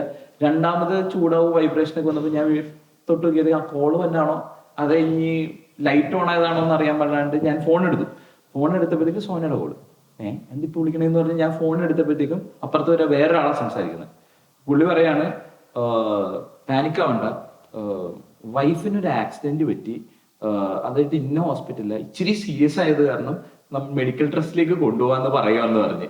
അപ്പൊ തന്നെ എനിക്ക് ടെൻഷനായി. ഞാൻ എന്താ ചെയ്യേണ്ടതെന്ന് അറിയില്ല.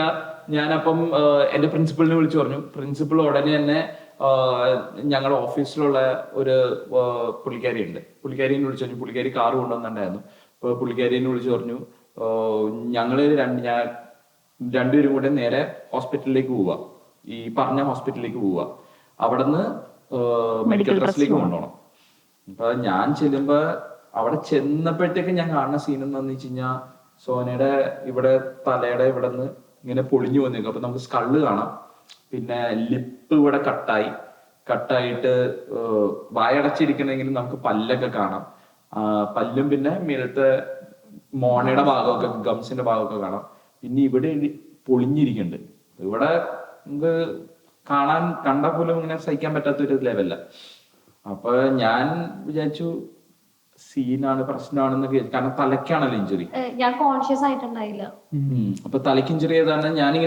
ഞാനപ്പ ഇങ്ങനെ ദൈവമേ സോനയ്ക്ക് എന്തെങ്കിലും പറ്റിക്കഴിഞ്ഞ് കഴിഞ്ഞാൽ what am I gonna do next? I can't imagine a life without her. ഞാൻ എന്താ ചെയ്യാൻ പോണേ? I don't take her now. എനിക്ക് പറ്റില്ല, എനിക്ക് താങ്ങാൻ പറ്റില്ല. I don't know how to live after this because I have invested a lot in her now. എന്റെ ഇമോഷണലി ഞാൻ have invested a lot in her. Don't do this to me എന്നൊക്കെ പറഞ്ഞ് ഞാൻ പ്രാർത്ഥിക്കുക. ഞങ്ങള് മെഡിക്കൽ ട്രസ്റ്റിലേക്ക് പോയി. അവിടെ ഡോക്ടർ പറഞ്ഞു പ്ലാസ്റ്റിക് സർജറി ആണെന്ന് പറഞ്ഞു. അപ്പൊ ഇപ്പൊ കാണുന്ന മുഖം പ്ലാസ്റ്റിക് സർജറിയുടെ ഒരു ഇതാണ്, അല്ലെങ്കിൽ ഇങ്ങനെയൊന്നും അല്ല. പണ്ട് ഇങ്ങനെ തന്നെയായിരുന്നു. അതാ ഡോക്ടർ പ്ലാസ്റ്റിക് സർജറി ചെയ്തുകൊണ്ടാണ്. അല്ലെങ്കിൽ വിത്ത് ദാറ്റ് ഇഞ്ചുറീസ് മുഖം ഭയങ്കര അലമ്പായി പോയനെ. സോ ആ ഡോക്ടർ പ്ലാസ്റ്റിക് സർജറി ചെയ്തുകൊണ്ടാണ്, കോസ്മെറ്റിക് അല്ല എന്നാലും ചെയ്തുകൊണ്ടാണ് ഇപ്പൊ പഴയതുപോലെ തന്നെ ഇരിക്കുന്നത്. പിന്നെ അത് കഴിഞ്ഞിട്ട് ഞങ്ങളുടെ ലൈഫിലൊരു മേജർ ഇൻസിഡന്റ് എന്ന് പറയുന്നത് ഞങ്ങൾക്കൊരു കൊച്ചുണ്ടാവുക. അതാണ് മേജർ ഇൻസിഡന്റ് ആയിട്ട് വരുന്നത്. അപ്പൊ ഈ കൊച്ചുണ്ടാവുന്ന സമയത്ത് ആദ്യം കൊച്ചിനെയും കൊണ്ട് വരുന്നത്, എൻ്റെ അടുത്തേക്ക് ഡോക്ടർ വരുന്നത് എനിക്കിപ്പോ ഓർമ്മ വരുന്നത്, ഈ കൊച്ചിനെ എൻ്റെ അടുത്തേക്ക് കൊണ്ടുവന്ന് സോന എന്നോട് പറഞ്ഞിട്ടുണ്ടായിരുന്നു കൊച്ചിനെ കൊണ്ടുവരാൻ വീഡിയോ എടുക്കണം, വീഡിയോ എടുത്തിട്ട് എന്നെ കാണിച്ചു തന്നെ, കൊച്ചിനെ ആദ്യമായിട്ട് കൊണ്ടുവന്ന് എന്നെ ഒന്ന് കാണിച്ചു തന്നെ എന്നൊക്കെ പറയണ്ടായിരുന്നു. അപ്പൊ ഞാൻ പുറത്തിങ്ങനെ എന്റെ ഫോണൊക്കെ പിടിച്ച് ക്യാമറ ആയിട്ട് റെഡി ആയിട്ട് നിൽക്കുക. അതെന്ന് പറയുന്നത് കോവിഡിന്റെ ടൈമാണ്. ഞങ്ങൾ രണ്ടുപേരും മാത്രമേ ഹോസ്പിറ്റലിലുള്ളൂ. ഞാൻ ഉള്ളിൽ കിടക്കുന്നു, അച്ഛനും പുറത്ത് നിൽക്കുന്നു. റെസ്ട്രിക്ഷൻസ് ഉണ്ടായിരുന്നതുകൊണ്ട് വേറെ അപ്പൊ പാരന്റ്സിനെ വീഡിയോ കാണിക്കാലോ. ഇവനെയും കൊണ്ട് ഇങ്ങ് വന്നപ്പോ തന്നെ ഞാൻ ഈ വീഡിയോയുടെ കാര്യം മറന്നുപോയി, വീഡിയോയുടെ കാര്യം വിട്ടുപോയി. ഒരു ഫോട്ടോ പോലും കിട്ടിയില്ല. ഞാൻ നേരെ എടുത്ത് പോക്കറ്റിലേക്ക് വെച്ച് ഇവനെ ഞാനിങ്ങനെ കയ്യിലേക്ക് എടുത്ത് ഇവനെ ഫസ്റ്റ് ഞാൻ കണ്ടപ്പോഴത്തേക്കും എന്റെ മനസ്സിൽ വന്നത്, അത് മനസ്സിൽ വന്നതിന് മുമ്പ് ഒരു കാര്യം പറയാനുണ്ട്. ഡോക്ടർ ഇതിനു മുമ്പ് ഞങ്ങളെ പറഞ്ഞ് ചെറുതായിട്ടൊന്ന് പേടിപ്പിച്ചായിരുന്നു. കൊച്ചിന് ഇങ്ങനെ യെല്ലോ കളറൊക്കെ കണ്ടു കഴിഞ്ഞാൽ ICUവിൽ വെക്കേണ്ടി വരും, പിന്നെ ചിലപ്പോ ഇത് കോംപ്ലിക്കേറ്റഡ് ആവാനുള്ള സാധ്യത ഉണ്ടെന്നൊക്കെ പറഞ്ഞ് പേടിപ്പിച്ചായിരുന്നു. അപ്പൊ അതെന്റെ മൈൻഡിൽ കിടക്കുക. അപ്പൊ ഇവന് ഈ കയ്യിലേക്ക് വന്നപ്പോഴത്തേക്കും ഫസ്റ്റ് എന്റെ മനസ്സിൽ ഈ പേടി കൊണ്ടൊക്കെ ആയിരിക്കാം, എന്നാലും എന്റെ മൈൻഡിൽ വന്നത് ഇവനൊന്നും പറ്റരുത്, ഇവൻ എന്തെങ്കിലും പറ്റാനുണ്ടെങ്കിൽ അത് എനിക്ക് പറ്റണം. I am ready to take whatever is gonna happen to this small piece of flesh which is mine. ഇവനൊന്നും പറ്റരുത് എന്നുള്ളതാ. That is the moment when I realized what true love is. മനസ്സിലായോ? ആ മൊമെന്റില് അപ്പൊ എനിക്ക് പെട്ടെന്ന് സോനയുടെ ആക്സിഡന്റിന്റെ സമയത്ത് പോയത് എനിക്ക് ഓർമ്മ വന്ന്. ആ സമയത്ത് ഞാൻ പറഞ്ഞത്, ആ സമയത്ത് ഞാൻ എന്ത് ചെയ്യും, ഞാൻ എന്താ ചെയ്യാൻ പോണേ, ഇവിടെ ഇല്ലെങ്കിൽ ഞാൻ എന്ത് ചെയ്യും, എന്റെ ജീവിതം തീർന്നു എന്നുള്ളതാ ഞാൻ ആ സമയത്ത് ചിന്തിച്ചുകൊണ്ടിരുന്നത്. പക്ഷെ ഈ മൊമെന്റിൽ ഞാൻ ചിന്തിക്കണത്, I am ready to take everything. Please, ഇവനെന്തെങ്കിലും വരുവാണെങ്കിൽ please bring it upon me and make this child safe എന്നുള്ളതാ. I think ആ സമയത്താണ് I understood that I am not loving her the way I should love her. ആ മൊമെന്റിൽ അവനാണ് ആദ്യമായിട്ട് എന്നെ എന്താ സ്നേഹം എന്നുള്ളത് പഠിപ്പിച്ചത്. I new true love is sacrificial love. നമ്മളെ തന്നെ സാക്രിഫൈസ് ചെയ്ത. സോ ഐ തോട്ട് അത്രയും നാൾ ഞാൻ വിചാരിച്ചുകൊണ്ടിരുന്നത് ഞാൻ സോനേനെ സ്നേഹിക്കണ സാക്രിഫൈസ് ചെയ്ത് സ്നേഹിച്ചുകൊണ്ടിരിക്കണേ, ഞാൻ വളരെ മഹാനാണെന്നൊക്കെ ഞാൻ വിചാരിച്ചുകൊണ്ടിരുന്നത്. പക്ഷെ ആ മൊമെന്റിൽ എനിക്ക് മനസ്സിലായി ഞാൻ മഹാനല്ല, I need to step up my need to step up എന്ന് ഞാൻ മനസ്സിലായത്. പിന്നെ മദറായിട്ട് പിന്നെ കൊച്ചിന്റെ കാര്യങ്ങള് അല്ല, ജിതിനിപ്പോ പറഞ്ഞപ്പോ ഞാൻ ചിന്തിക്കുകയായിരുന്നു, ഈ ലവിന്റെ ഡെഫിനിഷനിൽ പറഞ്ഞൊരു കാര്യമുണ്ട്. അത് സാക്രിഫിഷ്യൽ ആണ്, അത് സെൽഫ്ലെസ് ആണ്, അൺകണ്ടീഷണൽ ആണ്. അതെ. ശരിക്കും ഞാൻ പല റിലീജിയസ് ബുക്കുകളും വായിക്കാറുണ്ട്. അപ്പൊ അതിൽ എന്നെ ഏറ്റവും കൂടുതൽ ടച്ച് ചെയ്തൊരു ബുക്കാണ് ബൈബിൾ എന്ന് പറയുന്നത്. അപ്പൊ അതിലാണ് യേശുക്രിസ്തുവിന്റെ ജീവിതവും ചരിത്രവും ഒക്കെ പറയുന്നത്. പക്ഷെ അതിൽ എന്നെ ഏറ്റവും കൂടുതൽ ചിന്തിപ്പിച്ചൊരു കാര്യം എന്ന് പറഞ്ഞാല്, യേശുക്രിസ്തു ഈ ക്രൂശിൽ മരിക്കുന്ന ഒരു രംഗമുണ്ട്. എന്ന് വെച്ചാല് എല്ലാവർക്കും അറിയാവുന്ന ഒരു കാര്യമാണ്. പക്ഷെ അവിടെ താൻ പറയുന്ന ഒരു കാര്യം, എന്നെ ഒരാൾ കൊല്ലാൻ വേണ്ടി കൊണ്ട് കുന്തവും വാളും പിടിച്ചു നിൽക്കുമ്പോൾ ഞാൻ അവനോട് എന്തോ പറയുന്നത്, എന്റെ മനോഭാവം എന്ന് വെച്ചാൽ ഇവൻ ഇടിവെട്ടി ചാവണം.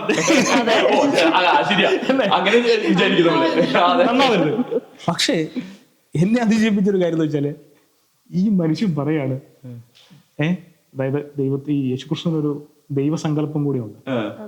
അപ്പം പറയുന്നത് ദൈവസങ്കല്പം എന്നല്ല, ദൈവികതയുണ്ട്. അപ്പൊ പറയുന്ന ഒരു കാര്യമാണ്, ദൈവമേ ഇവർ ചെയ്യുന്നത് എന്തെന്ന് അറിയാൽ ഇവരോട് ക്ഷമിക്കണമേ.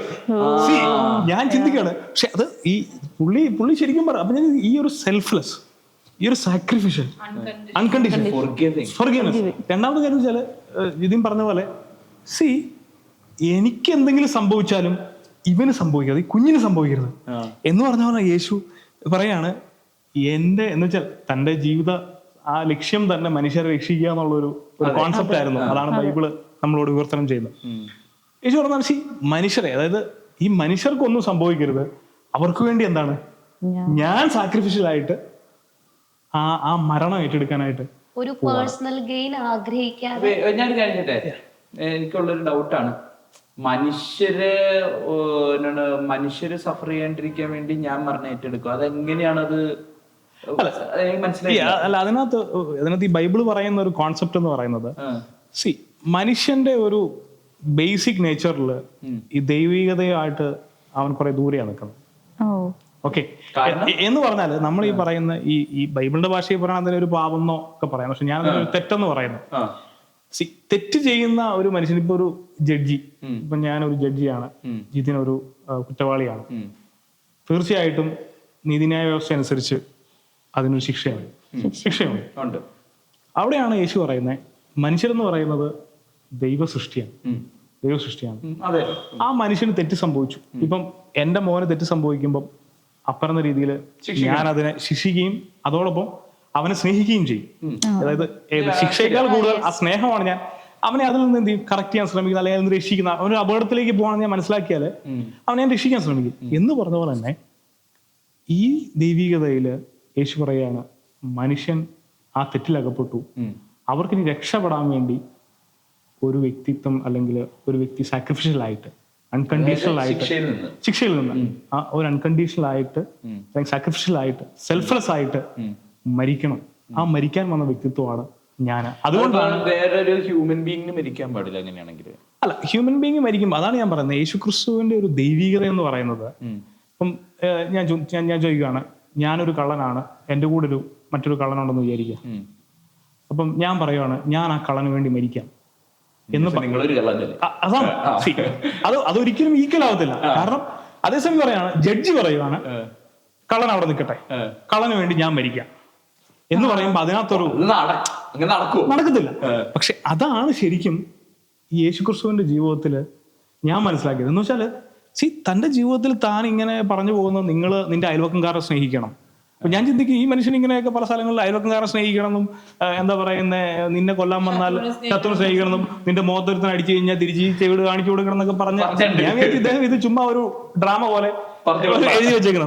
പക്ഷെ അദ്ദേഹത്തിന്റെ ജീവിതത്തിന്റെ അവസാനത്തില് അദ്ദേഹത്തിന്റെ ജീവിതത്തിന് സാക്ഷാൽ ആ മരണത്തിന്റെ ലാസ്റ്റ് എന്ന് പറയുന്നത്, അദ്ദേഹം പറയുന്നത്, ഞാൻ ഈ മനുഷ്യർക്ക് വേണ്ടിയാണ് മരിക്കുന്നത്.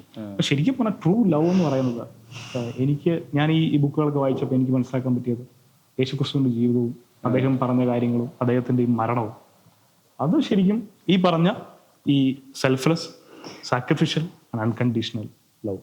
So there is someone to love us. Yeah, there is someone to love us. So that's an eye-opening thing because ഞാൻ ഒരിടയ്ക്ക് വിചാരിച്ചുകൊണ്ടിരുന്നു നമ്മളെ സ്നേഹിക്കാൻ ആരും ഉണ്ടാവില്ല എന്നാണെന്ന് ഒരിടയ്ക്ക്. പക്ഷെ ആ സമയത്തും there was someone to love us, അല്ലേ? അല്ല, ഇന്ന് ശരിക്കും ഞാൻ മനസ്സിലാക്കുന്ന ഇപ്പം ജിത്തിനായാലും എനിക്കായാലും ഇവിടെയുള്ള ആളുകൾക്കെല്ലാം ഒരു എംപ്റ്റിനെസ് നമുക്കെല്ലാം ഫീൽ ചെയ്യുന്നുണ്ട്. ഈ എംപ്റ്റിനെസ്സിൽ നിന്നാണ് നമ്മൾ പലപ്പോഴും സ്നേഹത്തിലേക്ക് സീക്ക് ചെയ്യാനായിട്ട് എന്നെ ആരെങ്കിലും സ്നേഹിക്കാനുണ്ടോ എന്ന് പറയുന്നത്. അവിടെ യേശു പറയാണ് ഞാൻ നിന്നെ സ്നേഹിക്കുന്നു, ഞാൻ നിന്നെ ചേർത്ത് പിടിക്കുന്നു. ഇതും പറഞ്ഞു സോന എന്ന് പറയുന്നത് എന്ന് വെച്ചാൽ സോനയ്ക്ക് എന്തെങ്കിലും സംഭവിച്ചാൽ ഞാൻ എന്ത് ചെയ്യും, അതാണ് ഇതിന്റെ കോൺസെപ്റ്റ്. പക്ഷേ യേശു അങ്ങനെയല്ല പറഞ്ഞു. യേശു പറഞ്ഞത് എനിക്ക് എന്തെങ്കിലും സംഭവിച്ചാൽ നിങ്ങൾ എന്ത് ചെയ്യുന്നല്ല പറഞ്ഞത്, നിങ്ങൾക്കൊന്നും സംഭവിക്കാതിരിക്കാൻ വേണ്ടി ഞാൻ എന്ത് ചെയ്യുന്നു, ഞാൻ ആ സെൽഫിഷ് ആയിട്ട് അല്ലെങ്കിൽ ഞാൻ സെൽഫ്ലെസ് ആയിട്ട് സാക്രിഫിഷ്യൽ ആയിട്ട് അൺകണ്ടീഷണൽ ആയിട്ട് മരിക്കാനായിട്ട് പോകും.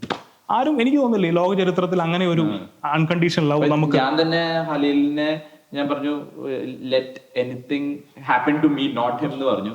പക്ഷെ ഇപ്പൊ ഹലീല് ഇപ്പൊ ഒരു വണ്ടിയുടെ ഫ്രണ്ടിൽ പെടുവാണെങ്കിൽ ഞാൻ എന്നെയും ഹലീലിനെ ഒരുമിച്ച് രക്ഷിക്കാനേ നോക്കുള്ളൂ. അല്ല, ജിതിന് മരിച്ചാലും ഹലേലിനെ രക്ഷിക്കണം. അതാണ് ആ ഒരു അല്ലെ ആ ഒരു പോയിന്റ് ഓഫ് ശരിക്കുള്ള ലവ്. അതാണ് കാരണം ഇന്ന് നമുക്ക് കാണാൻ പറ്റാത്ത ഒരു അൺകണ്ടീഷണൽ ലവ് ആണ് ക്രൈസ്റ്റിൽ. സോ നമ്മള് ചോദിച്ച ക്വസ്റ്റ്യന് നമുക്ക് ആൻസർ കിട്ടി. സോ സാക്രിഫിഷ്യൽ ലവ് അത് ഫാമിലിയിലൂടെ ജീസസ് ക്രൈസ്റ്റിലൂടെ നമുക്ക് കാണിച്ചു തന്നു. അപ്പം ഞാൻ ആലോചിക്കുമായിരുന്നു, ഫസ്റ്റ് നമ്മൾ ഈ പോഡ്കാസ്റ്റ് തുടങ്ങിയ സമയത്ത് ഷിൽജി ഓർക്കുന്നുണ്ടായിരിക്കും, നമ്മൾ ഫസ്റ്റ് ഈ എങ്ങനെയാ വാലന്റൈൻസ് ഡേ തുടങ്ങിയെന്നൊക്കെ പറഞ്ഞൊരു ഡിസ്കഷനാ തുടങ്ങിയത്.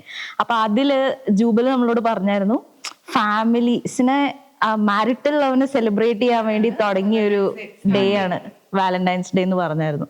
അപ്പം നമ്മൾ എൻഡ് ചെയ്യുമ്പോഴും നമ്മുടെ ആൻസർ അവിടെ തന്നെ എത്തി നിൽക്കുന്നത്.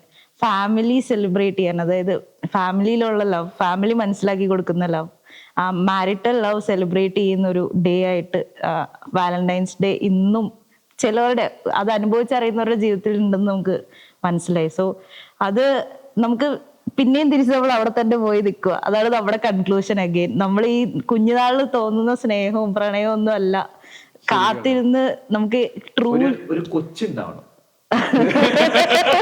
ആദ്യം കല്യാണം കഴിച്ചൊരു കുട്ടി ഉണ്ടാവണം. അതെ, ഒരു കുട്ടി വന്ന് കുട്ടി മനസ്സിലാക്കി തരുന്ന ആ സ്നേഹം നമുക്ക് അനുഭവിച്ചറിഞ്ഞാലേ നമുക്ക് ട്രൂ ലവ്, റിയൽ ലവ് എന്താന്ന് മനസ്സിലാവും. അതെ, or as he said, it was eye opening for me. ഒരാള് there is someone who is loving you even when you are not even bothered about that guy. I was not bothered പണ്ട്. പക്ഷെ there is this one guy to love you. അതും that is eye opening and there you can see the real God തന്നെ ലോകത്തിലോട്ട് വന്ന് mere മനുഷ്യർക്ക് വേണ്ടി മരിച്ചു എന്ന് പറഞ്ഞാൽ it's really I opening. So ഈ വാലന്റൈൻസ് ഡേ പോഡ്കാസ്റ്റ് തുടങ്ങുമ്പോൾ കുറെ ക്വസ്റ്റ്യൻ ആയിട്ടാണ് ഞാൻ വന്നിരുന്നത്. അതിനൊക്കെ ആൻസർ കിട്ടി. സെൽഫ്ലെസ് അൺകണ്ടീഷണൽ ലവ് നമുക്കുണ്ടെന്ന് മനസ്സിലാക്കാൻ പറ്റി. ട്രൂ ലവ് എന്താണെന്ന് മനസ്സിലാക്കാൻ പറ്റി. Thank you so much. So ഇന്നത്തെ ഞങ്ങളുടെ പോഡ്കാസ്റ്റോട് അവസാനിക്കുകയാണ്. അടുത്ത എപ്പിസോഡായിട്ട് ഞങ്ങൾ വേഗം തിരിച്ചു വരും. Till then bye.